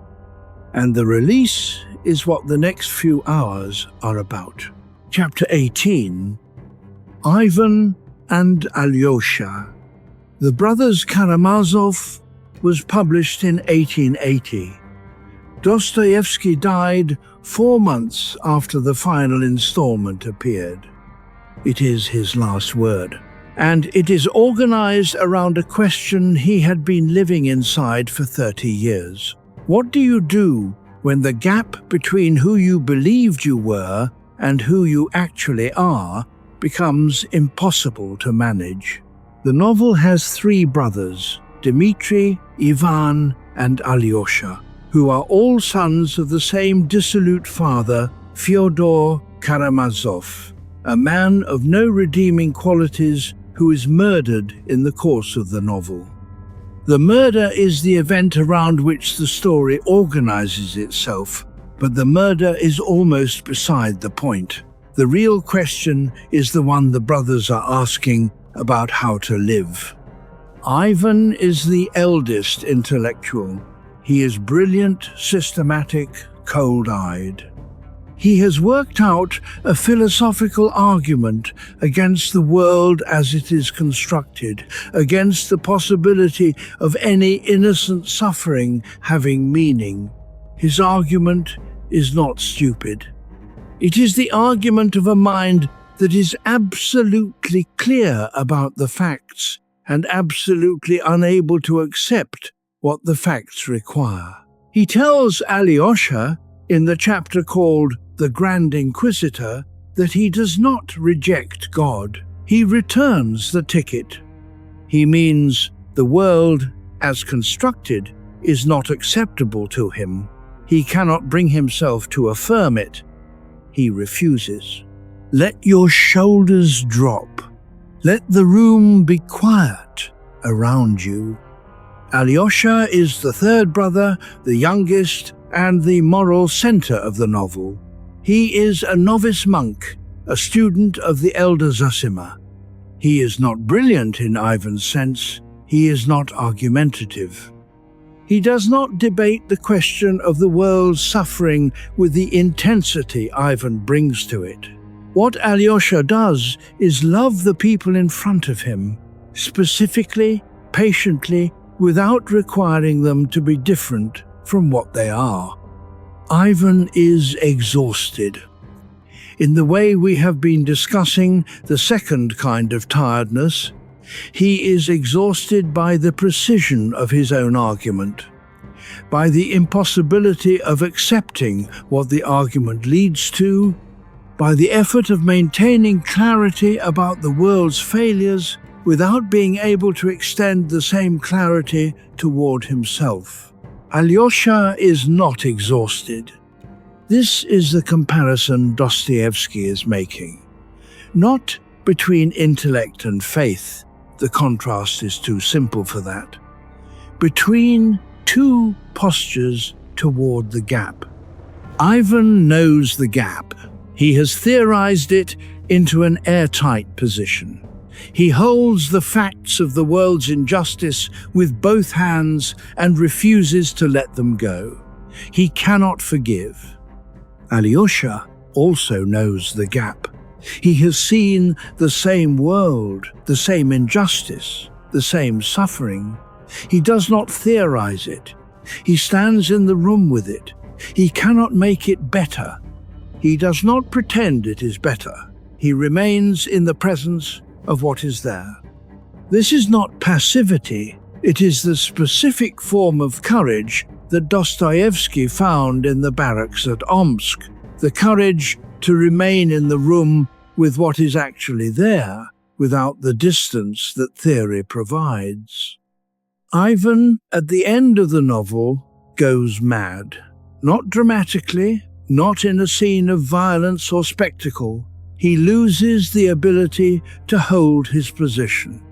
The gap between his intelligence and his inability to live inside the conclusions his intelligence reached becomes, finally, too large. Alyosha survives. He carries what he carries without being destroyed by it, not because his load is lighter, but because he is not working against it. Dostoevsky is 70 years from Jungian theory and 200 from the language of modern psychology. But the observation he is making is the same one the psychologists would make. The resistance to what is there is more exhausting than what is there. Ivan is resisting. Alyosha is present. Both of these men live in each of us. We are spending tonight with the one who knows how to rest. Chapter 19. Why the Murderer is Lovable. Here is the thing I promised early in the evening. Dostoevsky found a way to write about a murderer, a man who kills with an axe, a man who has committed an act that every ordinary moral intuition condemns, and the reader finishes the novel feeling not that the act was acceptable, but that the man was recognizable. How did he do this? He did not soften the act. He did not provide extenuating circumstances that explain it away. He did not make Raskolnikov a victim of forces beyond his control. He makes him, in some sense, entirely responsible for what he has done. What he did was this. He gave us Raskolnikov's interior, not just the theory.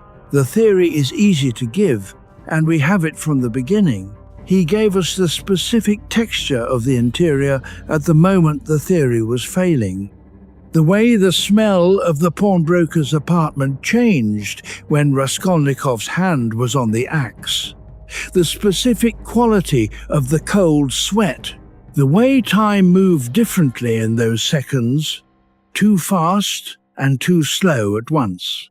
He gave us the inside of a person at the moment their self-image is coming apart. And the reader, reading it, discovers something unexpected. They know this texture, not the specific circumstances, not the acts, but the interior experience of the person whose theory of themselves is failing, the specific quality of shame and confusion, and the body's inability to confirm the mind's story. This the reader recognizes. Because every person who has ever been in that experience, and most people have in the smaller versions of it, knows exactly what Raskolnikov's interior feels like. This is what Dostoevsky had earned the right to write by the time he sat down to write it. Let your body rest. Let the story do what it does at this distance. He had been in that interior, not with an axe, with the drawing room distance, with the intellectual pride, with the theory of himself as the extraordinary person who saw clearly. He had been the person whose self-image was failing, in the barracks, in the gambling house, in the rented rooms where he dictated books about gambling while still being a gambler. He gave Raskolnikov his own interior. And because the interior was genuinely his, not imagined from the outside, not theorized from above, but lived from within, it has the quality of truth that makes a reader stop and put the book down and sit quietly for a moment. The character is recognizable because the character is the reader. This is the answer to the second open loop. And it is also the answer to a question that, at this hour, you may sometimes ask yourself, why does the self-deception feel so familiar when you see it named in someone else? Because it is yours. Not the same form, the same interior. The person you most recognized when you read Raskolnikov's confession, or Ivan Karamazov's argument, or the underground man's furious withdrawal from the world, was yourself. Not because you are a murderer or a villain, because you have been in the interior of a self-image failing. And Dostoevsky, who had been there, wrote it from the inside. This is why he matters tonight, not as an authority with a position to teach, but as a man who earned the right to describe from the inside the experience that most of us only allow ourselves to acknowledge in the dark. You are in the dark. The recognition is allowed. Chapter 20. Seneca's Evening. Seneca had a practice. At the end of each day, he writes, he reviewed it. Not to punish himself, he is explicit about this. He lay down to sleep and passed the day in review, asking himself 3 questions. What did I do badly? What did I do well? What could I have done differently?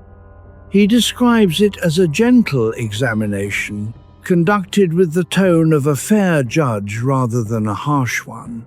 He does not want the review to be punitive. He wants it to be honest. This matters because Seneca was not a simple man. He was one of the wealthiest men in Rome in the 1st century CE. He wrote in his essays and letters about the poverty of the busy life, the stupidity of accumulation, the importance of frugality. He wrote all of this from a villa that was, by any measure, extravagant. He had multiple properties, a household of slaves, a fortune derived partly from money lending. He knew this. He wrote about it. He did not pretend it was not so. He wrote to his friend Lucilius in a letter that has survived 2,000 years, fragile and clear, that he was not writing from a position of having achieved what he was describing. He was writing about it because it was the direction he was trying to move. The destination and the current position were not the same. He was honest about this. Breathe. Let your shoulders settle. We are more than halfway through. The gap in Seneca was not shameful to him exactly, not in the way it would have been to a person who needed the gap not to exist. He acknowledged it in the same sentence in which he described the ideal. He was the man who preached simplicity from the villa and knew it, and continued to preach because the direction was still the direction, even if the arrival had not happened. This is a different relationship to the gap than the one that requires the gap to be invisible.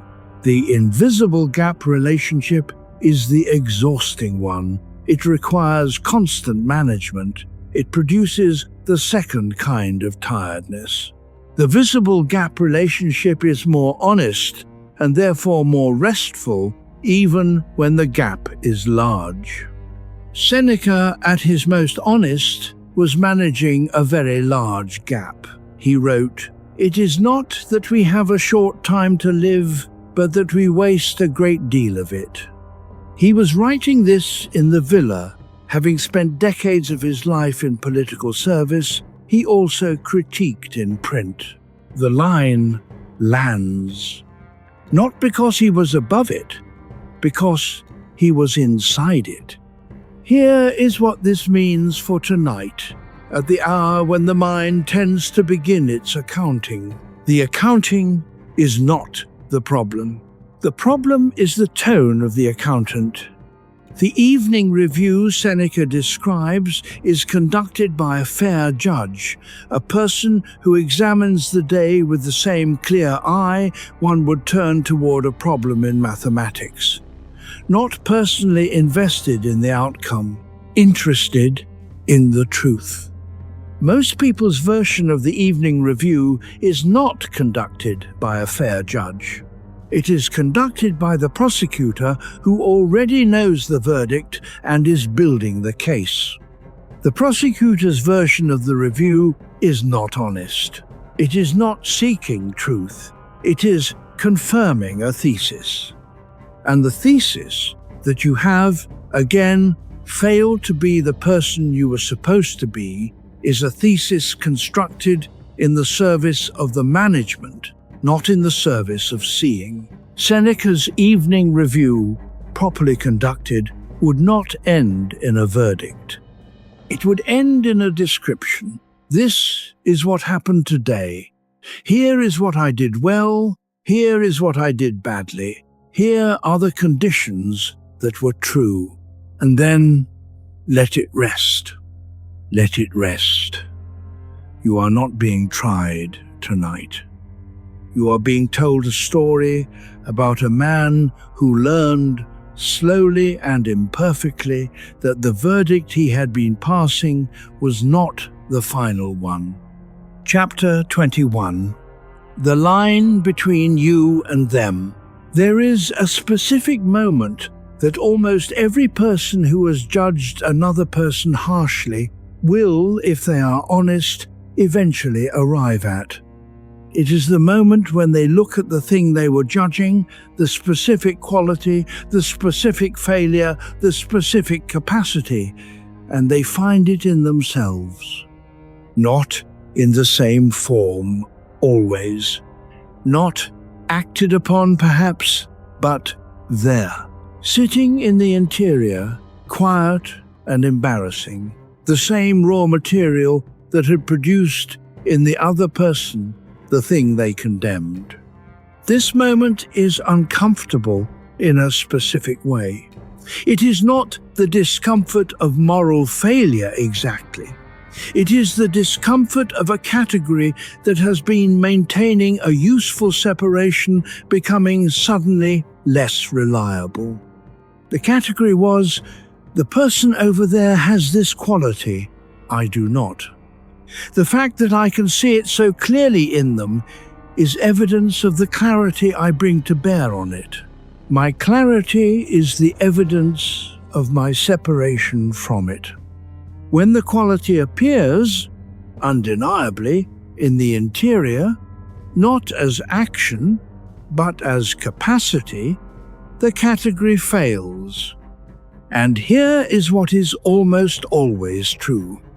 The failure of the category does not mean the observation was wrong. The other person probably does have the quality. The perception was accurate. The mistake was not in the seeing.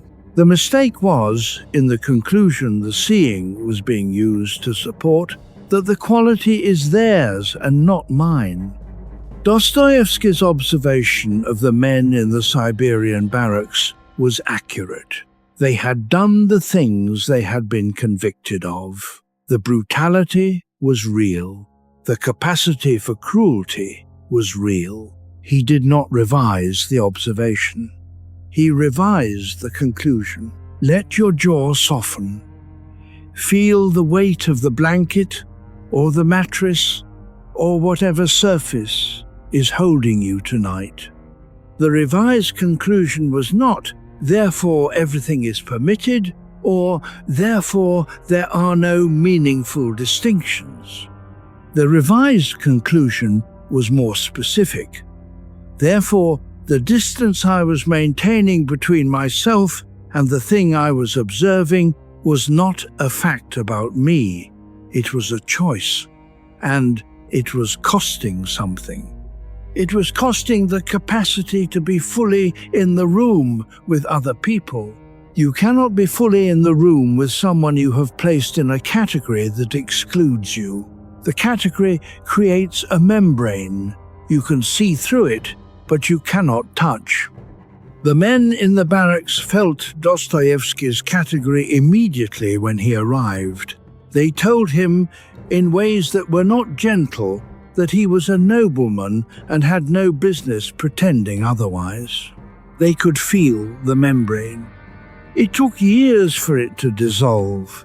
It dissolved not because he decided to dissolve it, but because the conditions did not allow it to be maintained. The real question tonight is not whether you have the membrane. Most people do in some direction. It is whether you can begin to see it, to recognize where the distance is being maintained and what it is costing. Frankl, who observed the same phenomenon in the camps, the arbitrary categories that collapsed when human beings were reduced to the same conditions, wrote that what remained when everything else was stripped away was the freedom to work. Choose how you met the moment. The category is not the moment, it is something you brought to the moment. When you meet the moment, the specific person in the specific room with their specific failing without the category, what you find is usually more complicated and more interesting than what the category predicted. And what you find about yourself in the same moment is the same. The line between you and them is not where you put it. It is more porous, more various, more forgiving than the line you drew. This is not comfortable the first time you see it. It becomes, over time, a relief. Chapter 22. What Frankl saw in the camps. Viktor Frankl arrived at Auschwitz in 1944. He was a psychiatrist from Vienna. He was 39 years old. He had, on the night of his arrest, hidden the manuscript of a book in the lining of his coat. The book was confiscated at the gate of the camp. He had to begin again from memory on scraps of paper which he hid. He spent 3 years in 4 different camps. His wife, his parents, and his brother died in the camps. He survived. In the years after the war, he assembled what he had observed into a book that has been read in the decades since by more people than almost any other psychological text, Man's Search for Meaning. What Frankl observed in the camps is relevant here for a specific reason. He observed that the categories people brought with them, the categories of morality, of virtue, of who was capable of what, did not survive contact with the conditions. Guards who had been described as monsters were, in certain circumstances, capable of small, private acts of kindness. Prisoners who had been described as virtuous were, under pressure, capable of cruelty to other prisoners. The same individual could contain both, not in the simple way of the person who is good sometimes and bad sometimes, but in the deeper way of the person who has never been tested at the limit and has therefore never fully known what the limit would produce. The categories, Frankl concluded, were not about the individuals. They were about the conditions. This is not a moral argument for relativism. Frankl was extremely clear that certain things were wrong and remained wrong regardless of the conditions. He was not making the argument that context excuses everything. He was making the argument that the certainty with which people placed themselves on the side of the good was a certainty that had not been earned by being tested. Feel the weight of your body where it rests. Let the breath move without effort. This is the third thread beginning to resolve. The voice that speaks to you most harshly in the quiet hours, the one that knows your inventory, your failures, your private record, is a voice that has usually not examined its own credentials. It arrives with authority. It speaks in the tone of the person who has been watching and keeping score. It knows everything you have done and everything you have not done, and it has a verdict ready. But here is what Frankl's observation suggests, and what Dostoevsky's life confirms. The harshest judge in the interior is usually the one who has most successfully avoided being tested. The voice is harsh because it has never had to manage what it is judging. It has only ever observed from above, from the position of the standard, from the position of the person who knows how it should have been done. It is an easy position. It is the position of the person in the drawing room theorizing about suffering. It is Ivan Karamazov's position. It is the position of every underground man. You do not have to accept its authority tonight. Not because the standard is wrong. The standard may be perfectly accurate, but because the harshness with which it is being applied is not a sign of the standard's accuracy, it is a sign of a distance the voice is maintaining from something it has not yet been willing to examine. The something it has not examined, the same capacity for the failure in yourself that the voice is condemning in the historical record of your days. Frankl wrote, "When we are no longer able to change a situation, we are challenged to change ourselves." The situation being described is not the external situation, it is the relationship to the situation. The harshest internal voice cannot change what happened. What it can do is maintain the distance. And the distance is what we are examining tonight. Chapter 23, The Moment of Recognition. There is a specific thing that happens in the moment of recognition. The moment when you see clearly that you have become or are capable of the thing you were judging. It lasts a fraction of a second. In that fraction of a second, two impulses move simultaneously. The first is the impulse to deny. The second is the impulse to accept. They move at the same speed, and then one of them wins. When denial wins, the recognition is suppressed, filed as an anomaly, explained by circumstances, covered with a theory of why this case is different. The management continues. The gap is re-established. The energy cost resumes. When acceptance wins, what happens is quieter than you might expect. It is not a scene of dramatic self-revelation. It is more like a small, private shift. Something loosens. A muscle you had not known was held releases.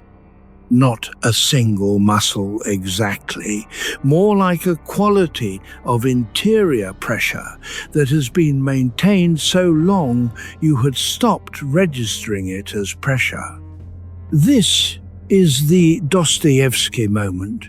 Not the firing squad that was dismantling, not the barracks, that was the long process of unavoidable proximity.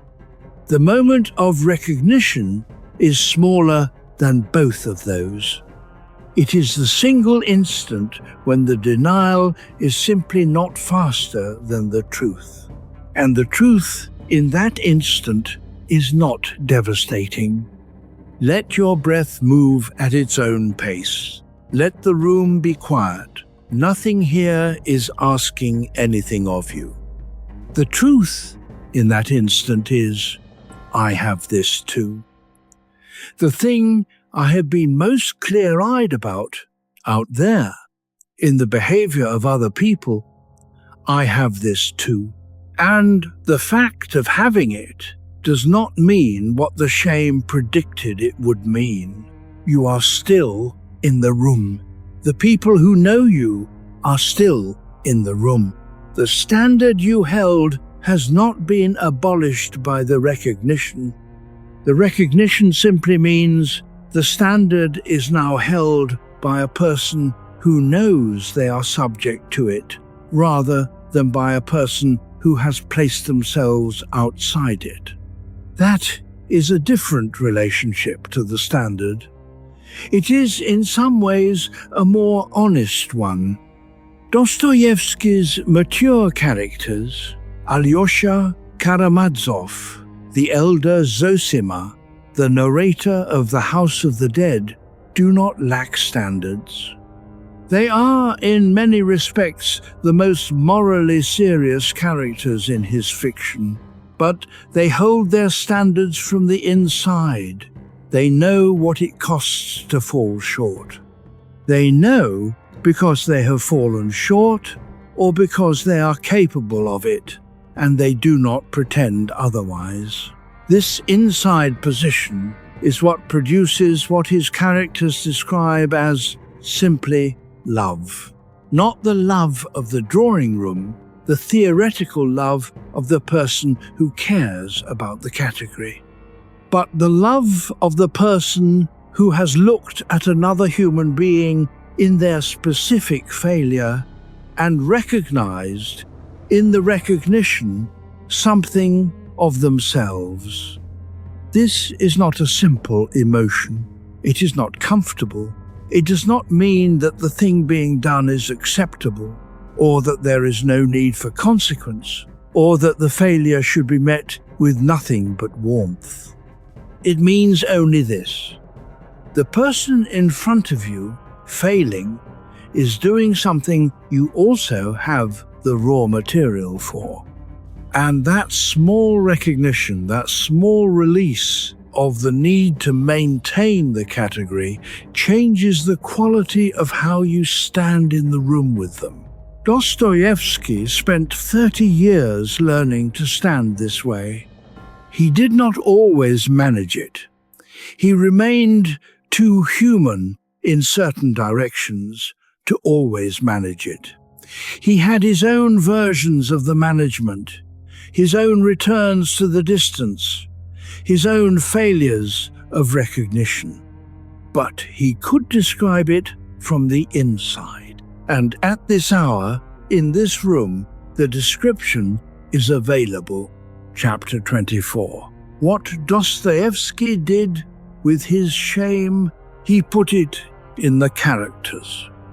This is a more specific claim than it sounds. Most writers, to some degree, use their own experience in their fiction. What Dostoevsky did was different. He did not use his experience as material, as background texture, as emotional truth drawn from the life. He used it as confession. Raskolnikov is not like Dostoevsky. He is Dostoevsky's intellectual pride, given a body and a theory and an axe and set down in a rented room in St. Petersburg in the summer heat, and asked to live inside the theory until it fails.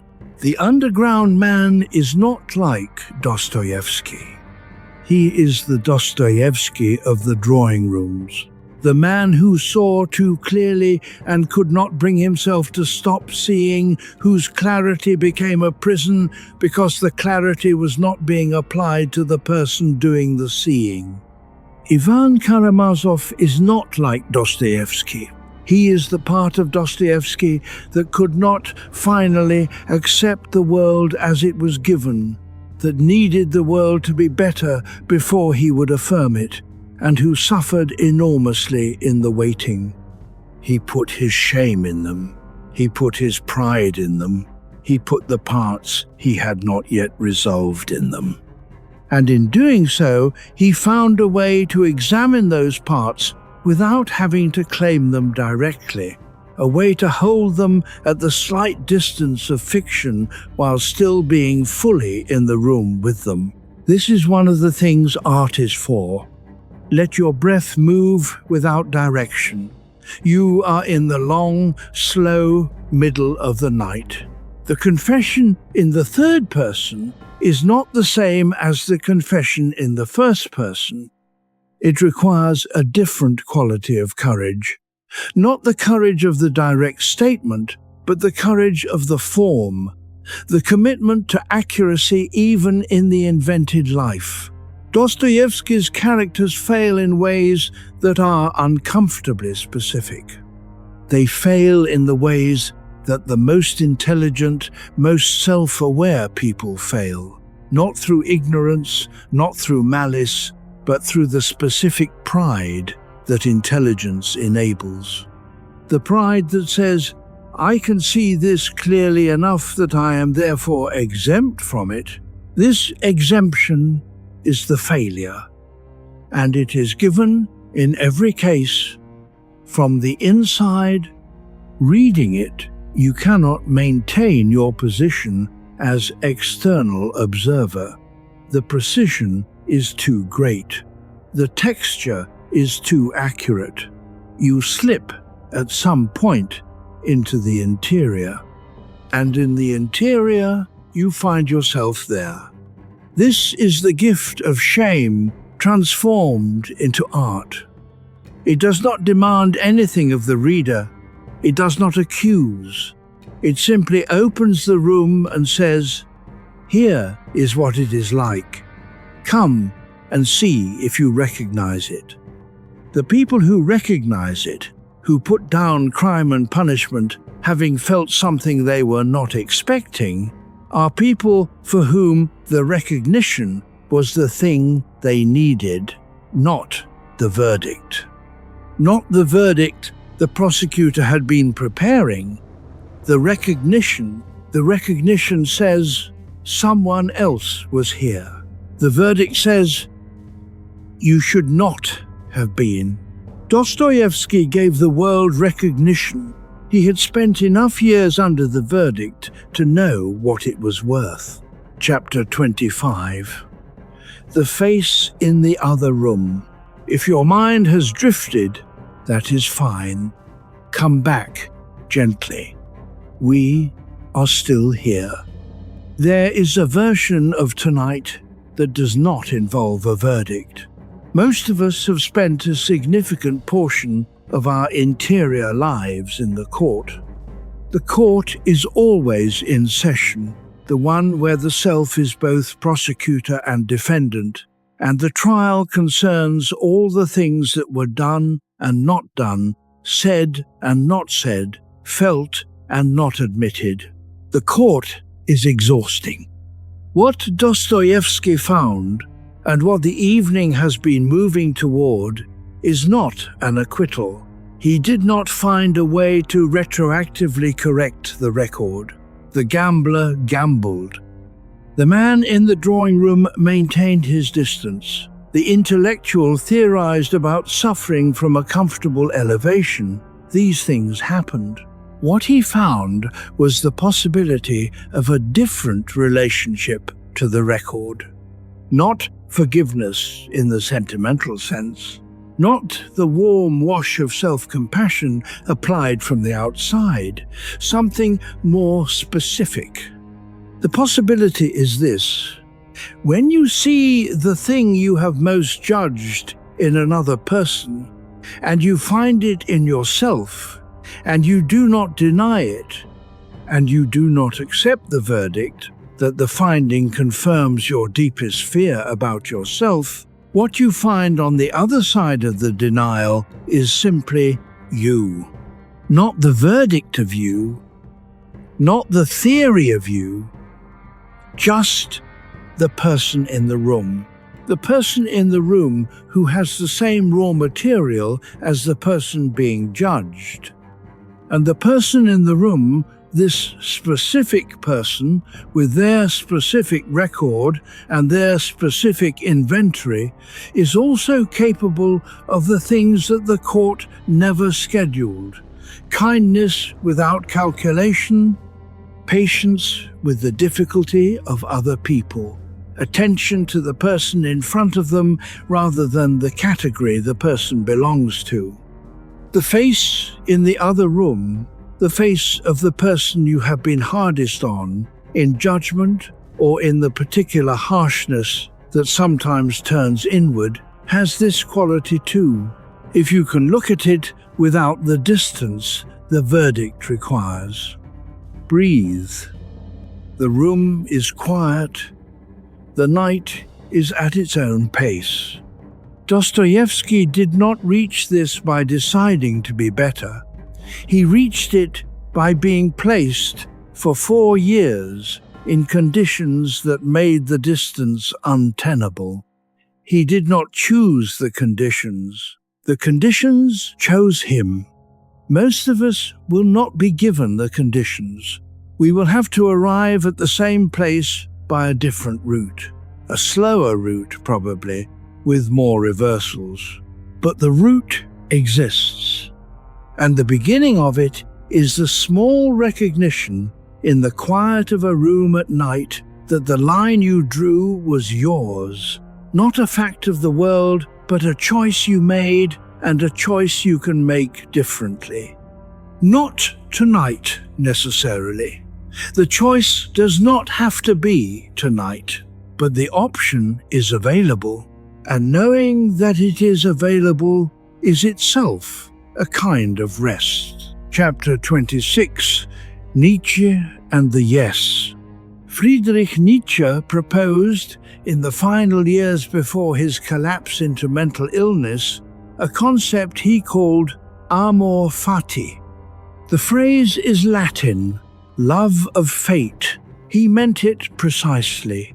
Not acceptance of fate in the resigned sense, not the gritted teeth tolerance of what cannot be changed. He meant something more active, the affirmation of the life you have actually lived, including the parts that failed, including the parts that do not resolve cleanly, including the person you became in the parts you would not have chosen. He wrote, "He who has a why to live can bear almost any how." But this line, which he was drawing from a military surgeon's observation, is less representative of his mature thought than the concept of amor fati. The amor fati is the harder claim. It is the claim that the path through the thing that happened, not around it, not back before it, not to a version of the life in which it did not occur, is the path towards something. Not redemption in the religious sense. Nietzsche had no use for that frame. Toward completion, perhaps. Toward the self that includes the failure rather than the self that manages it. The person who has become the person they used to judge, and who is sitting with that at this hour, without the management, is on the path that Nietzsche described. Let your jaw soften. Let the room be what it is around you. The path is not comfortable. Nietzsche was not offering comfort. What he was offering was the alternative to the alternative. The alternative to a life spent circling the failure, maintaining the position that it should not have been. The position that it should not have been is not useful. What happened, happened. The person you became is the person you became. The line that moved, moved. The quality you found in yourself is the quality that was there. Amor fati does not say, "This was good." It says, "This is what was given, and the work is to find out what the given can be made into." Dostoevsky made it into the Brothers Karamazov. Montaigne made it into the essays. Marcus Aurelius, who governed the largest empire in the world while writing privately, that he struggled daily with irritation and impatience and the desire to escape the responsibilities of his position, made it into the Meditations, a journal he never intended to be published, which is still, 2,000 years later, being read by people in quiet rooms at the edge of sleep. Each of these men had a version of the thing they had become that was not what they had intended.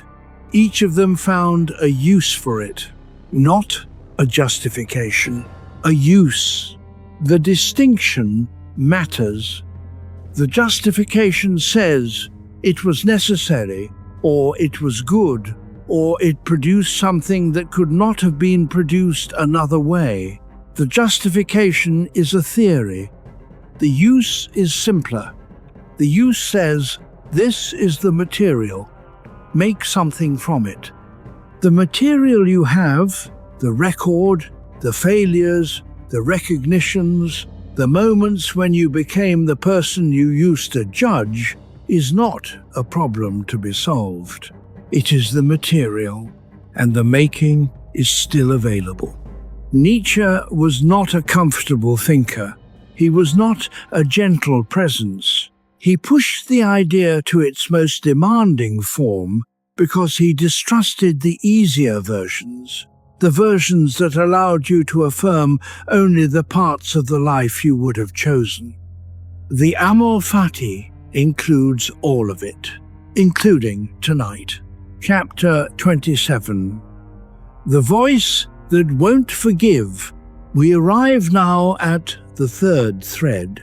The voice that speaks to you most harshly in the quiet hours. You know the voice. It arrives when the rest of the day has stepped back and the noise has dropped and there is nothing between you and the interior. It knows the record. It has access to everything, the things you said and the things you did not say, the choices made and the choices avoided, the gap between the person you had intended to be and the person the evidence suggests you are. It speaks with the tone of certainty. Where did it learn its lines? This is the question that Dostoevsky was implicitly asking throughout his mature work, and it is the question that the arc of his life models an answer to. The voice was not born with you, it was taught. Some of it was taught explicitly by a parent who held a specific standard, by a religious tradition with a specific verdict, by a profession with a specific definition of success and failure. Some of it was taught implicitly by the culture you moved through, which had its own judgments about which qualities were acceptable and which were not. The voice learned its sentences from someone else. This does not mean the sentences are wrong. It means they arrived in you already shaped, already carrying someone else's relationship to the standard, someone else's need to maintain the distance. Breathe. Let the weight of your body continue to settle. And the harshness of the voice is not a measure of the accuracy of its observations. It is a measure of the anxiety of whoever taught it. The harsh sentences are usually the sentences of a person who was frightened of the thing being condemned, frightened of being seen to be associated with it, needing the condemnation to perform a distance that the fear required. The voice inherited the fear. The standard the voice is holding may be worth holding, but the harshness in which it is held is not the standard. It is the fear. When Dostoevsky emerged from Siberia, his standards did not change substantially. He still believed the things he had believed. He still cared about the things he had cared about. But the harshness changed. The sharpness of the condemnation that had been characteristic of his early self, the precision of the distance he maintained, became, in the mature work, something different. Not softer exactly, more capacious. The voice in him that had been trained in the drawing rooms of St. Petersburg, that had learned its sentences from the intellectual culture of his youth, that voice had been tested by Siberia, and the testing had not destroyed it, but it had changed its tone. The change was this. It now included himself. The harshest judge in the late Dostoevsky was the judge who had been there, who knew from the inside what the thing being judged felt like, who could not pretend from above that the understanding of the failure was more comfortable than the failure itself. This is the change available to you, and it is available tonight, at this hour, in this room. The voice that will not forgive, the one that knows the record and holds it, is holding the standard in the name of someone who was frightened. The standard may be worth holding. The fear is yours to examine. And the examination does not require that you abandon the standard. It requires only that you ask, in the gentlest possible way, is the harshness serving the standard, or is it serving the fear? The answer is usually clear once the question has been asked, and the harshness, once seen, loses some of its authority. Not all of it. Enough. Chapter 28. Montaigne's Resolution. Montaigne spent 20 years in his tower. He wrote, in the end, 3 books of essays, essays in the French original, which means simply attempts. The title was not modest, it was precise. He was attempting, trying, failing, trying again in each essay to say something true about the specific quality of being himself. The 3rd book was written in the final years of his life. He was in his 50s, increasingly ill, occasionally unable to travel because of the kidney stones that would eventually kill him. And the essays of the 3rd book have a quality that the 1st book, written in the tower when he was still a younger man, does not quite have. They have arrived somewhere. Not at a conclusion. Montaigne had no patience for conclusions, which he felt was simply a way of stopping the inquiry before it got uncomfortable. He had arrived at a particular quality of being present with himself that is visible in the prose. He wrote, in the 3rd book's essay on experience, "I study myself more than any other subject. It is my metaphysics. It is my physics." He had spent 20 years in the most intimate possible relationship with his own interior. And what he had found was not a verdict. He had found a person. A specific person with specific qualities, some admirable and some not, living in a specific body that was deteriorating in specific ways. A person whose mind worked in a particular fashion, whose reading had shaped him in particular directions, whose friendship with Etienne de la Boétie had opened something in him that could not be closed. Let your shoulders drop. You do not need to follow every word. The parts that matter will find you. The resolution Montaigne arrived at was not the resolution of the problems he had examined. He had not, by the time of the 3rd book, stopped being vain, or inclined to self-absorption, or attached to the pleasures of the body in ways that his philosophical reading sometimes suggested he should resist. He had stopped needing to have resolved these things. This is different from not caring about them. He still held the values. He still believed that the examined life was better than the unexamined one. He simply no longer held these values in a way that required himself to have achieved them before he was allowed to inhabit himself without verdict. The inhabiting without verdict is the resolution. It is not an achievement. It is the cessation of a certain kind of effort.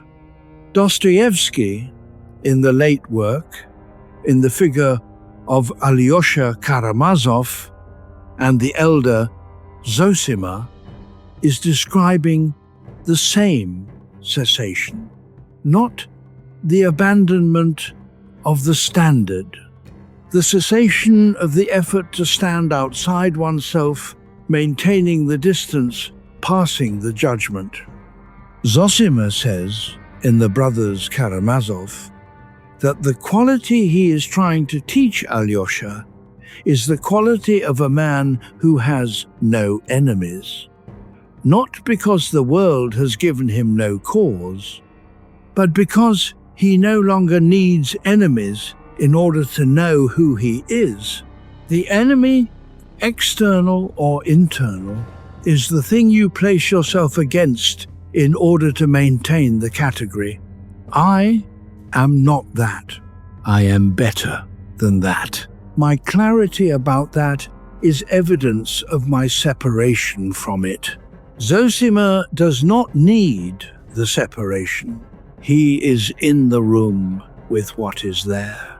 This is the direction the evening has been moving in from its first chapter. Not toward a verdict, toward the room. Not toward the resolution of everything in the record, toward the capacity to inhabit the record without requiring it to be different before you are allowed to rest. You are allowed to rest. Chapter 29. The Two Voices at 3 in the morning. It is 3 in the morning, or something like it. There are two voices that tend to speak in the hours between midnight and dawn. The first voice: you should have done more. You should have been better. You had the capacity and you did not use it. You knew what was right and you did not do it. You are the person who was given a standard and did not meet it, and the record confirms this, and the record is permanent, and the permanence means something.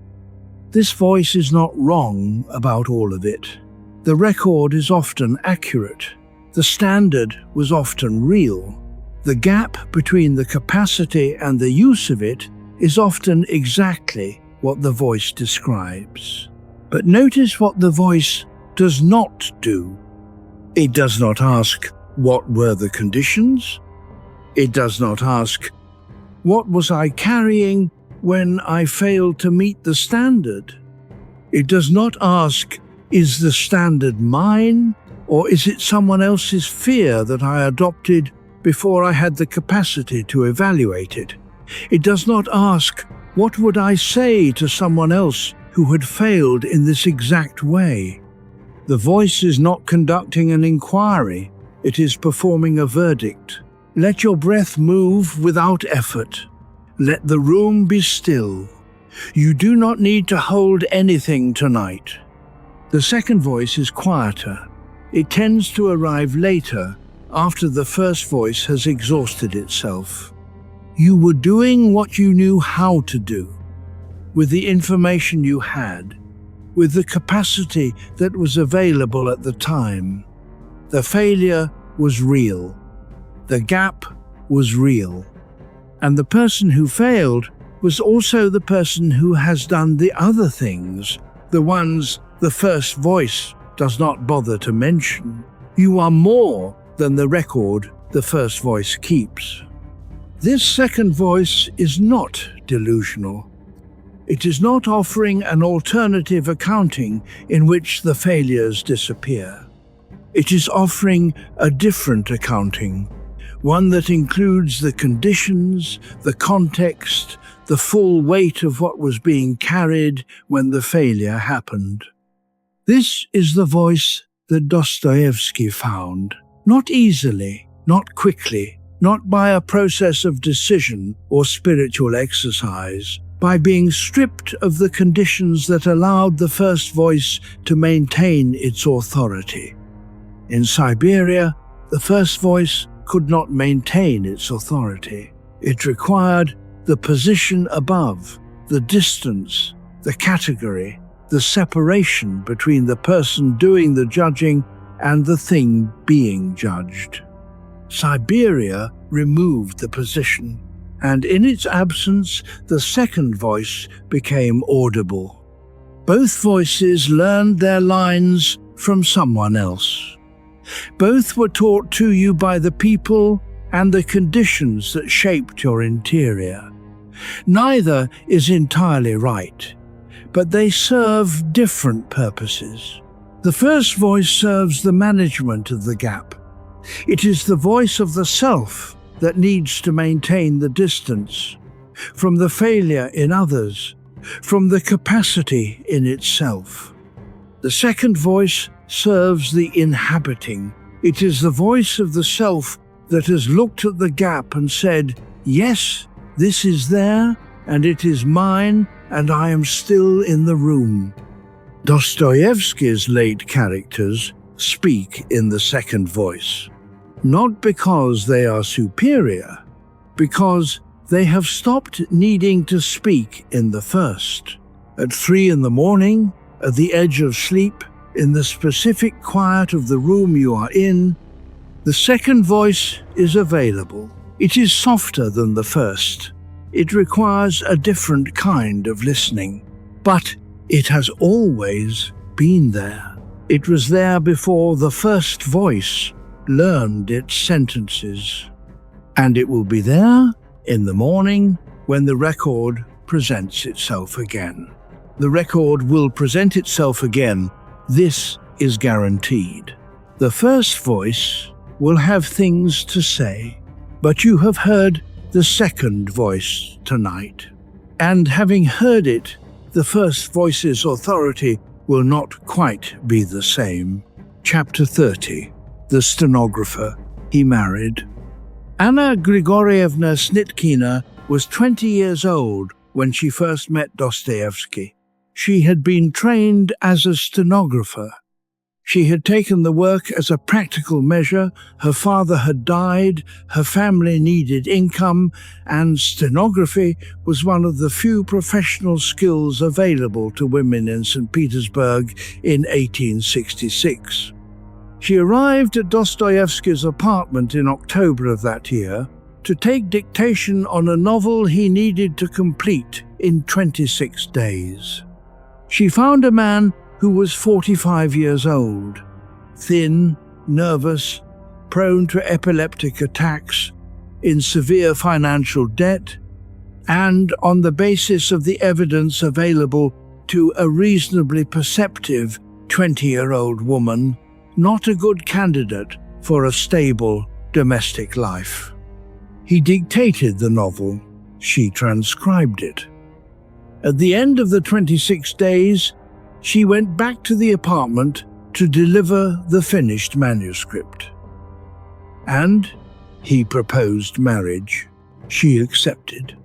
Her memoir of the 32 years that followed is a document unlike most documents in literary history.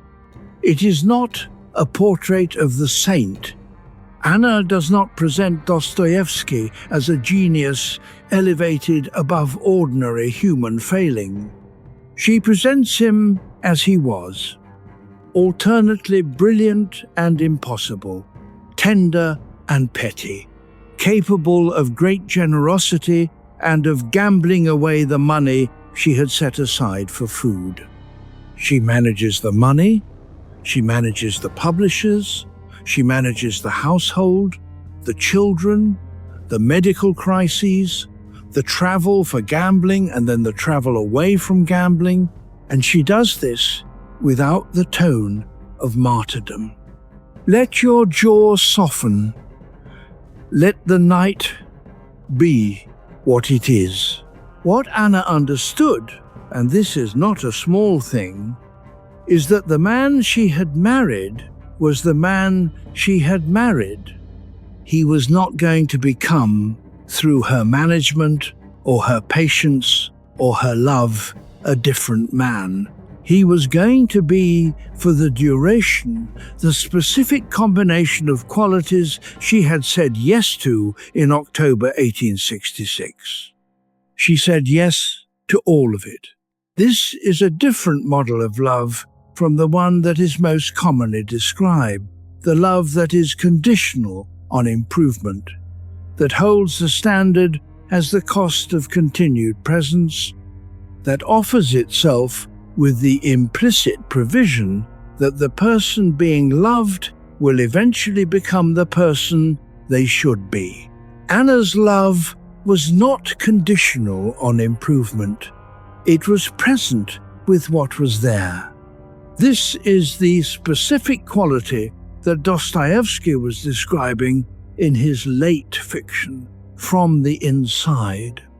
Alyosha's love, Zosima's love, the love that the mature Dostoevsky understood as the thing that was available on the other side of the judgment. And Anna gave it to him. Not because she did not see the failures, she saw them precisely. She wrote about them precisely, because she did not require the failures to be resolved before she was willing to be in the room with the man who had them. There is a specific quality of rest available to a person who is loved in this way. Not the rest of being told they are perfect, the rest of being known and remained with. Dostoevsky knew he was being known. His letters to Anna, and there are hundreds, from the years of travel and the gambling towns and the periods when they were separated by necessity, have a quality of relief that is different from the relief in his letters to his brother or his editors. The relief of a person who does not have to manage the gap in the presence of this one person. She knew she was there anyway. If there is a person in your life who knows and is there anyway, this is the one to fall asleep thinking about tonight. And if there is not, this quality of attention is also available in the relationship you have with yourself. Not to be earned, to be chosen. To choose to be in the room with yourself as you actually are, without the verdict, without the management, without the first voice's authority over the proceedings, is the beginning of the rest that the night is for. Chapter 31. What compassion actually requires. Compassion is often discussed as though it were a feeling that arrives naturally in good people when they encounter suffering. This is not Dostoevsky's understanding of it. His understanding is more specific and more demanding. Compassion, in the Dostoevskian sense, requires prior recognition, not of the other person's goodness, that is easier and more conditional, recognition of the shared material, the recognition that the thing in the other person, the thing that has produced the failure, the suffering, the quality you have been most unable to forgive, is something you also carry, in some form, in some proportion. Without that recognition, what presents itself as compassion is usually something else. Pity, which is the feeling directed downward at a person you have placed below you, or tolerance, which is the decision to allow the presence of something you have not quite forgiven, or the performance of compassion, which requires the continued existence of the distance in order to maintain its shape. None of these are what Dostoevsky was describing. What he was describing was something that required the person doing the compassion to have looked without flinching at their own interior and found there the same raw material. The elder Zosima does not pity Dmitri Karamazov. He recognizes him. He sees in the wild, passionate, self-destructive man standing in the monastery the qualities he has himself lived with, in softer form perhaps, but the same qualities, the same capacity for excess, the same conflict between the person he knows he should be and the person the body insists on being. Breathe. The room is yours tonight. This recognition is what makes the love possible. Not the formal charity of the religious institution. The love that says, I see you from the inside. And this love is not only available to Zosima, it is available to anyone who has been honest about themselves. Dostoevsky was available to it. Not always, not perfectly, but he had been given, by the combination of the firing squad and Siberia and the gambling and the marriage and the years of writing from the inside of the characters who contained his failures, he had been given the specific experience of looking at his own interior without the management.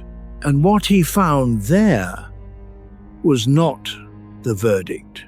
He found the material that every person carries, the capacity for the failures they have condemned in others, the gap between the standard and the living, the specific texture of the night when the first voice has exhausted itself and the second voice becomes audible.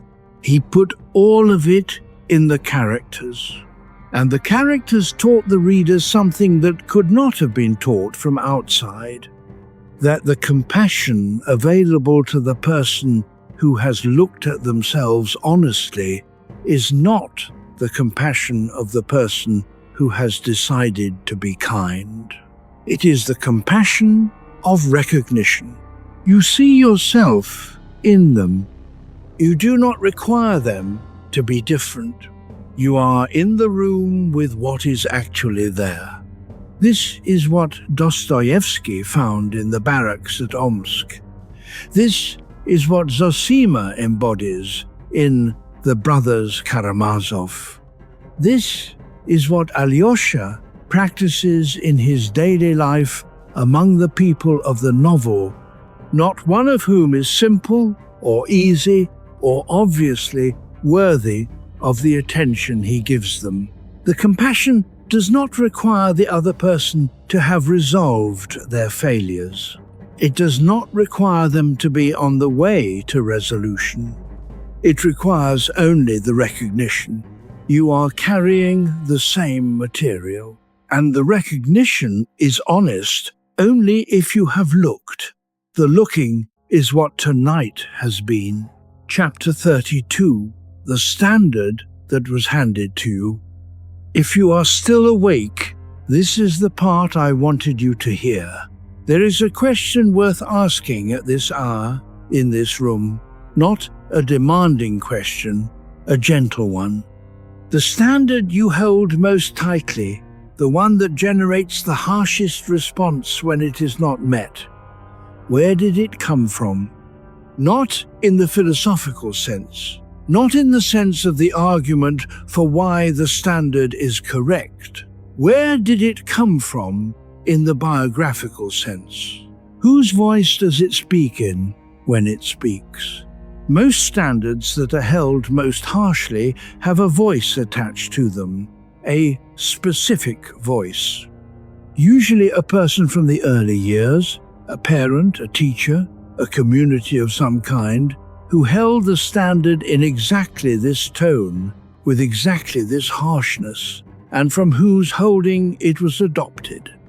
This is not the same as saying the standard is wrong. The standard may be entirely correct.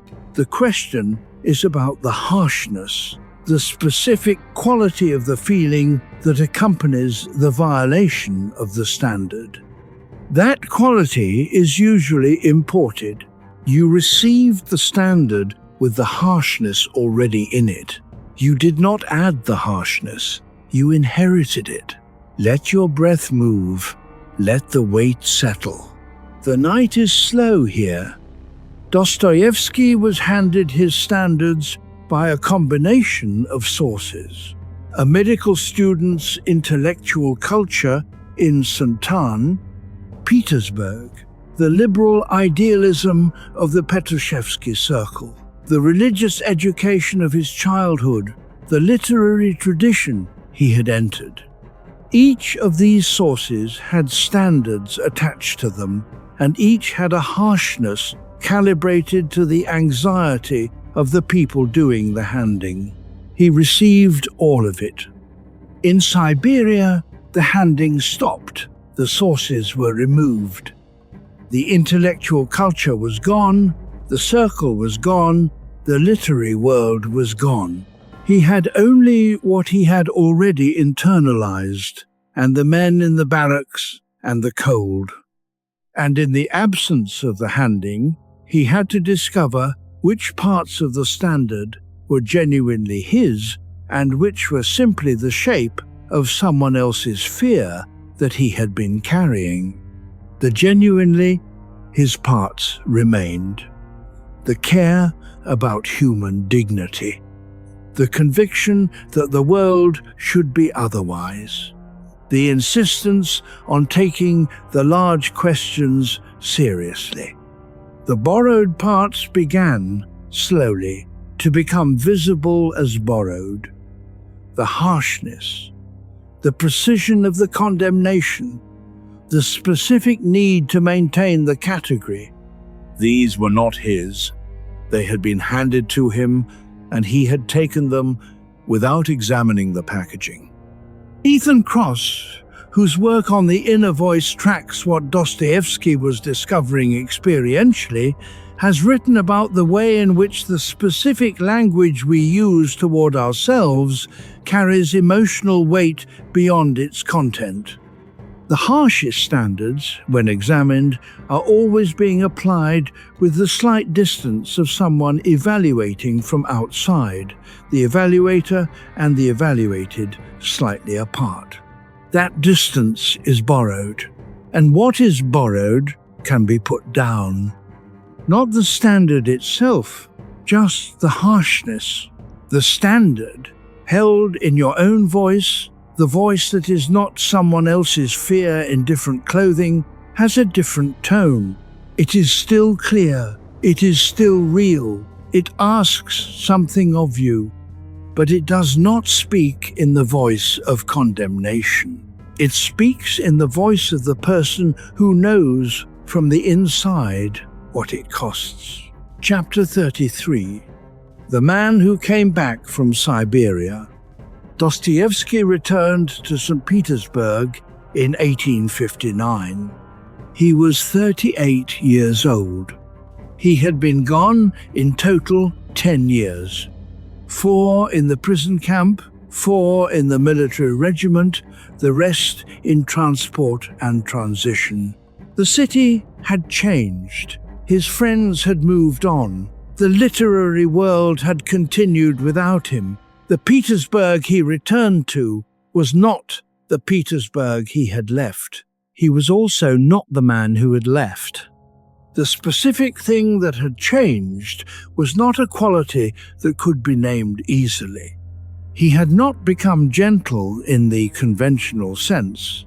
Dostoevsky's later correspondences and reported conversations show a man who was still prone to strong opinions, still capable of sharpness in argument, still certain about the things he was certain about. But the certainty was held differently. The certainty before Siberia was the certainty of a man who had not been tested.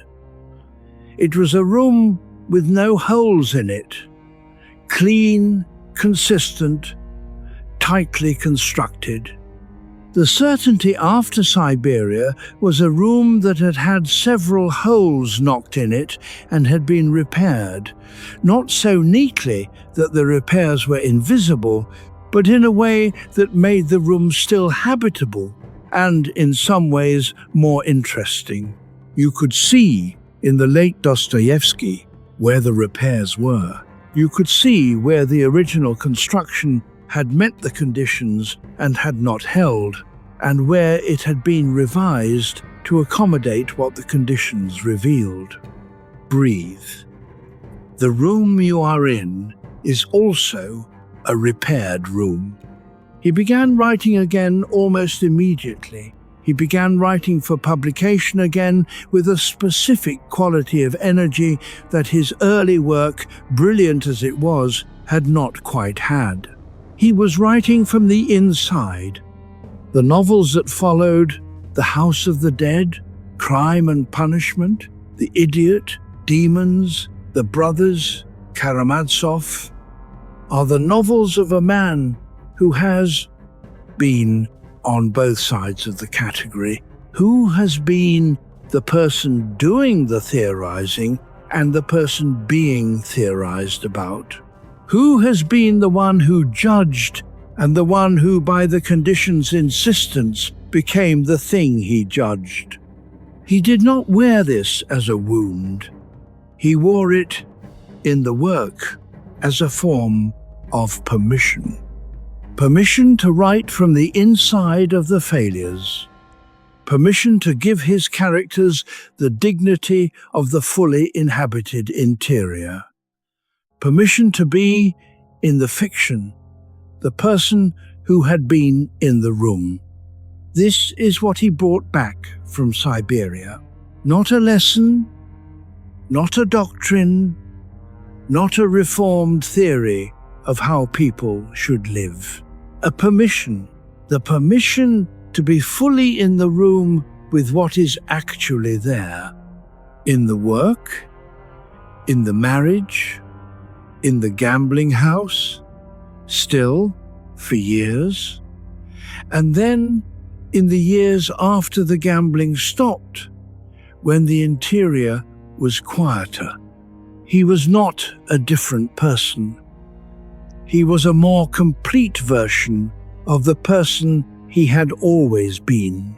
The parts that Siberia had opened, the parts that the drawing room distance had kept sealed, were now part of the available interior. And the work he made from that interior is the reason we are spending this night with him, not because he was good in the simple sense, because he was honest in the harder sense. The harder sense is this. He looked at the interior of the person who had become what he judged, and he did not look away. He looked and he wrote it down. And 200 years later, the people who read it recognized themselves in it, because the interior he described is not only his. Chapter 34. What the Fall Actually Teaches.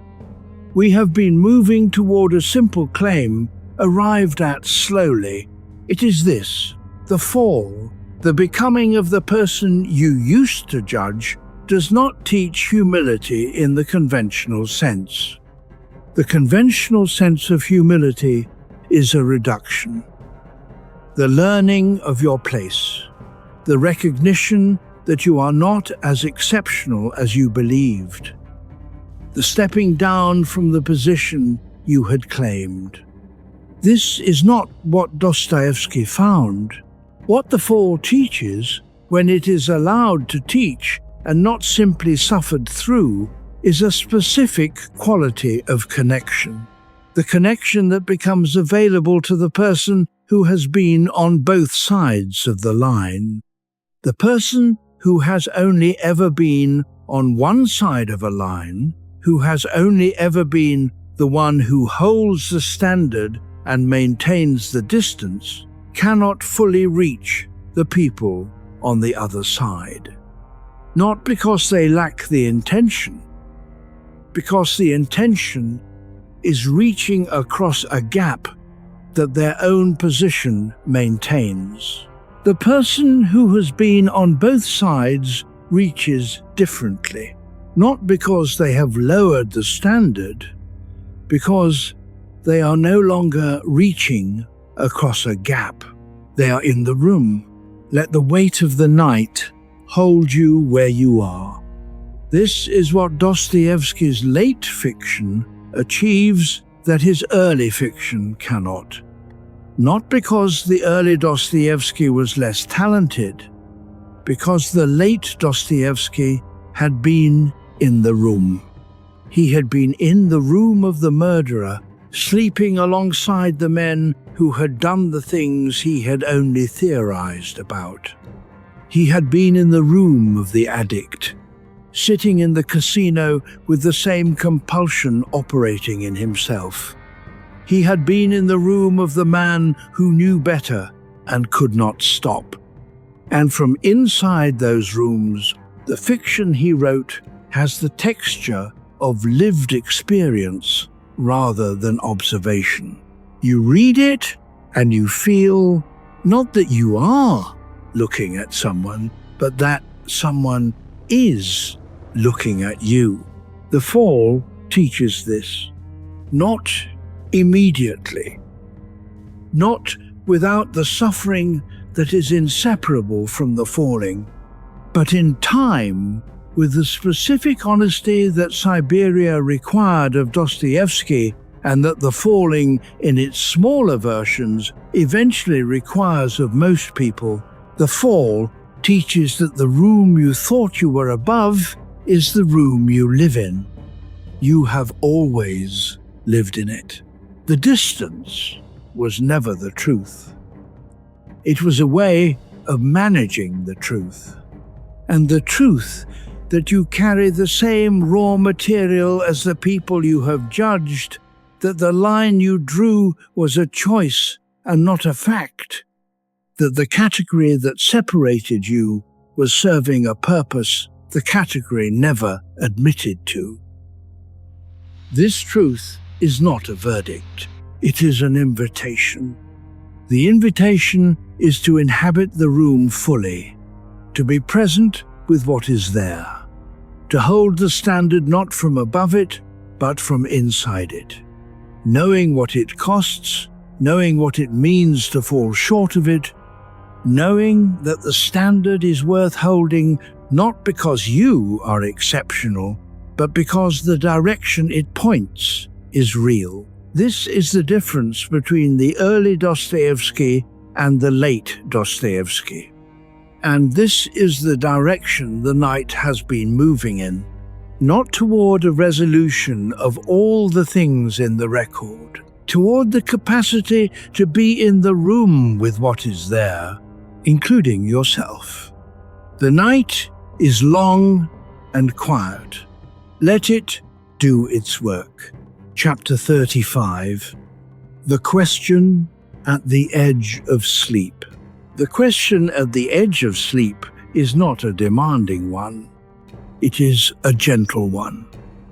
And it is this: who have I been hardest on this week, or this year, or in the longer record? Not why. The why can wait. Just the who or the what. The harshness is a signal, not a verdict. A signal. When you find the thing you are most harsh about in another person, or in the version of yourself that surfaces in the interior review, you have found the edge of something, the edge of the gap, the place where the category is working hardest, the place where the distance is being most carefully maintained.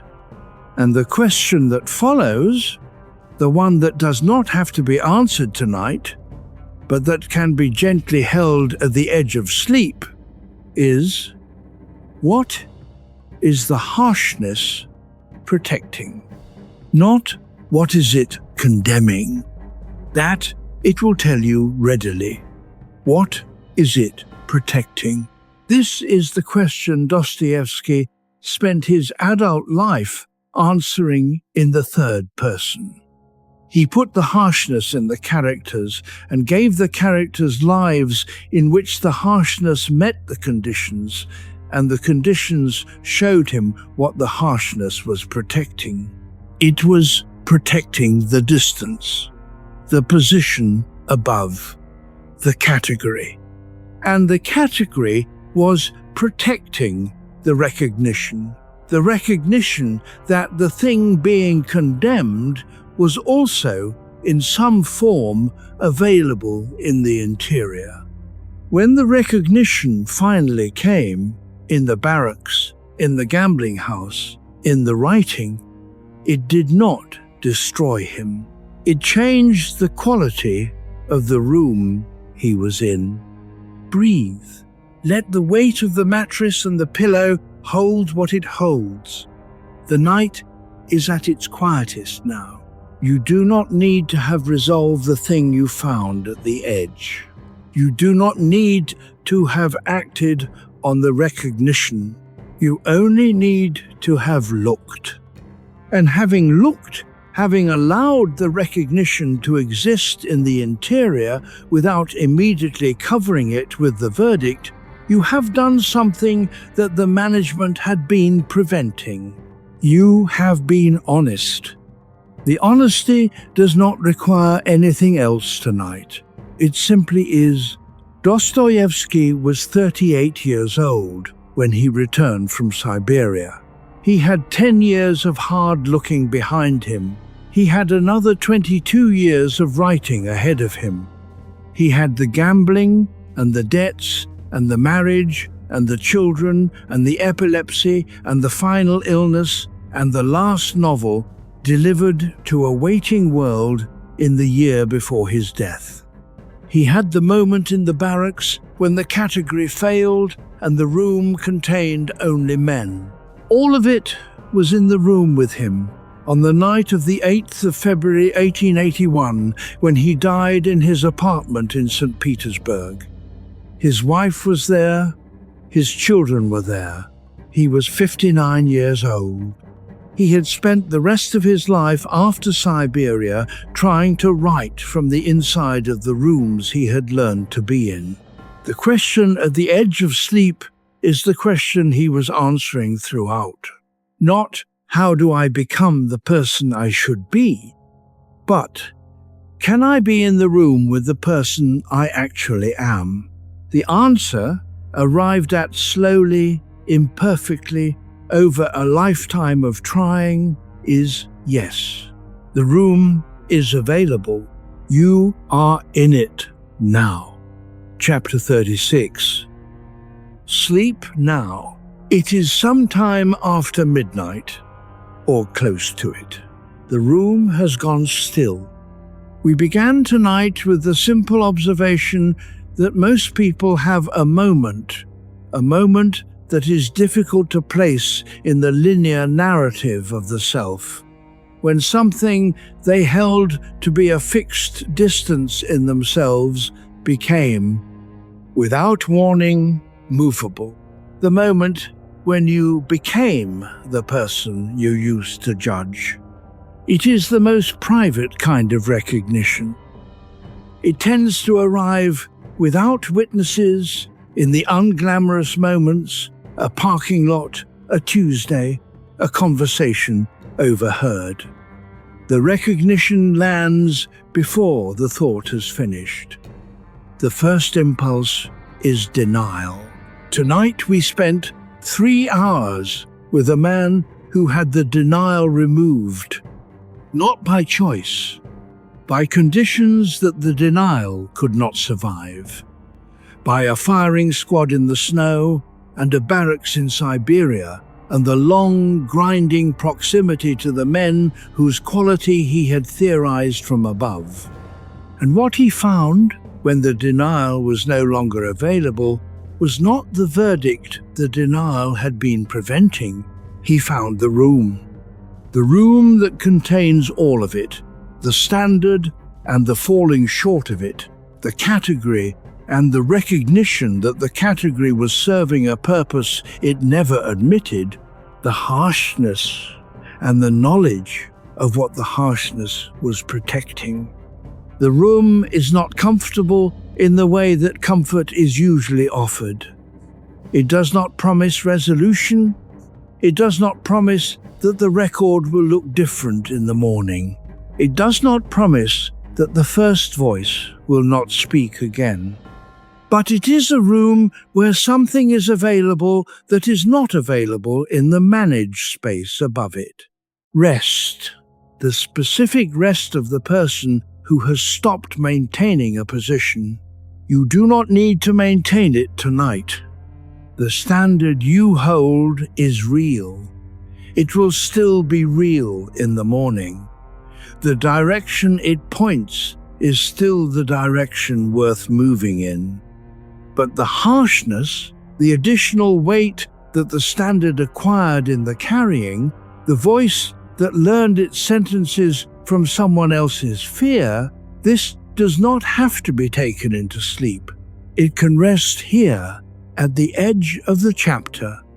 Dostoevsky went to sleep each night in a room in St. Petersburg with his wife and his children, and the knowledge of everything he had been and done and failed to be and done differently.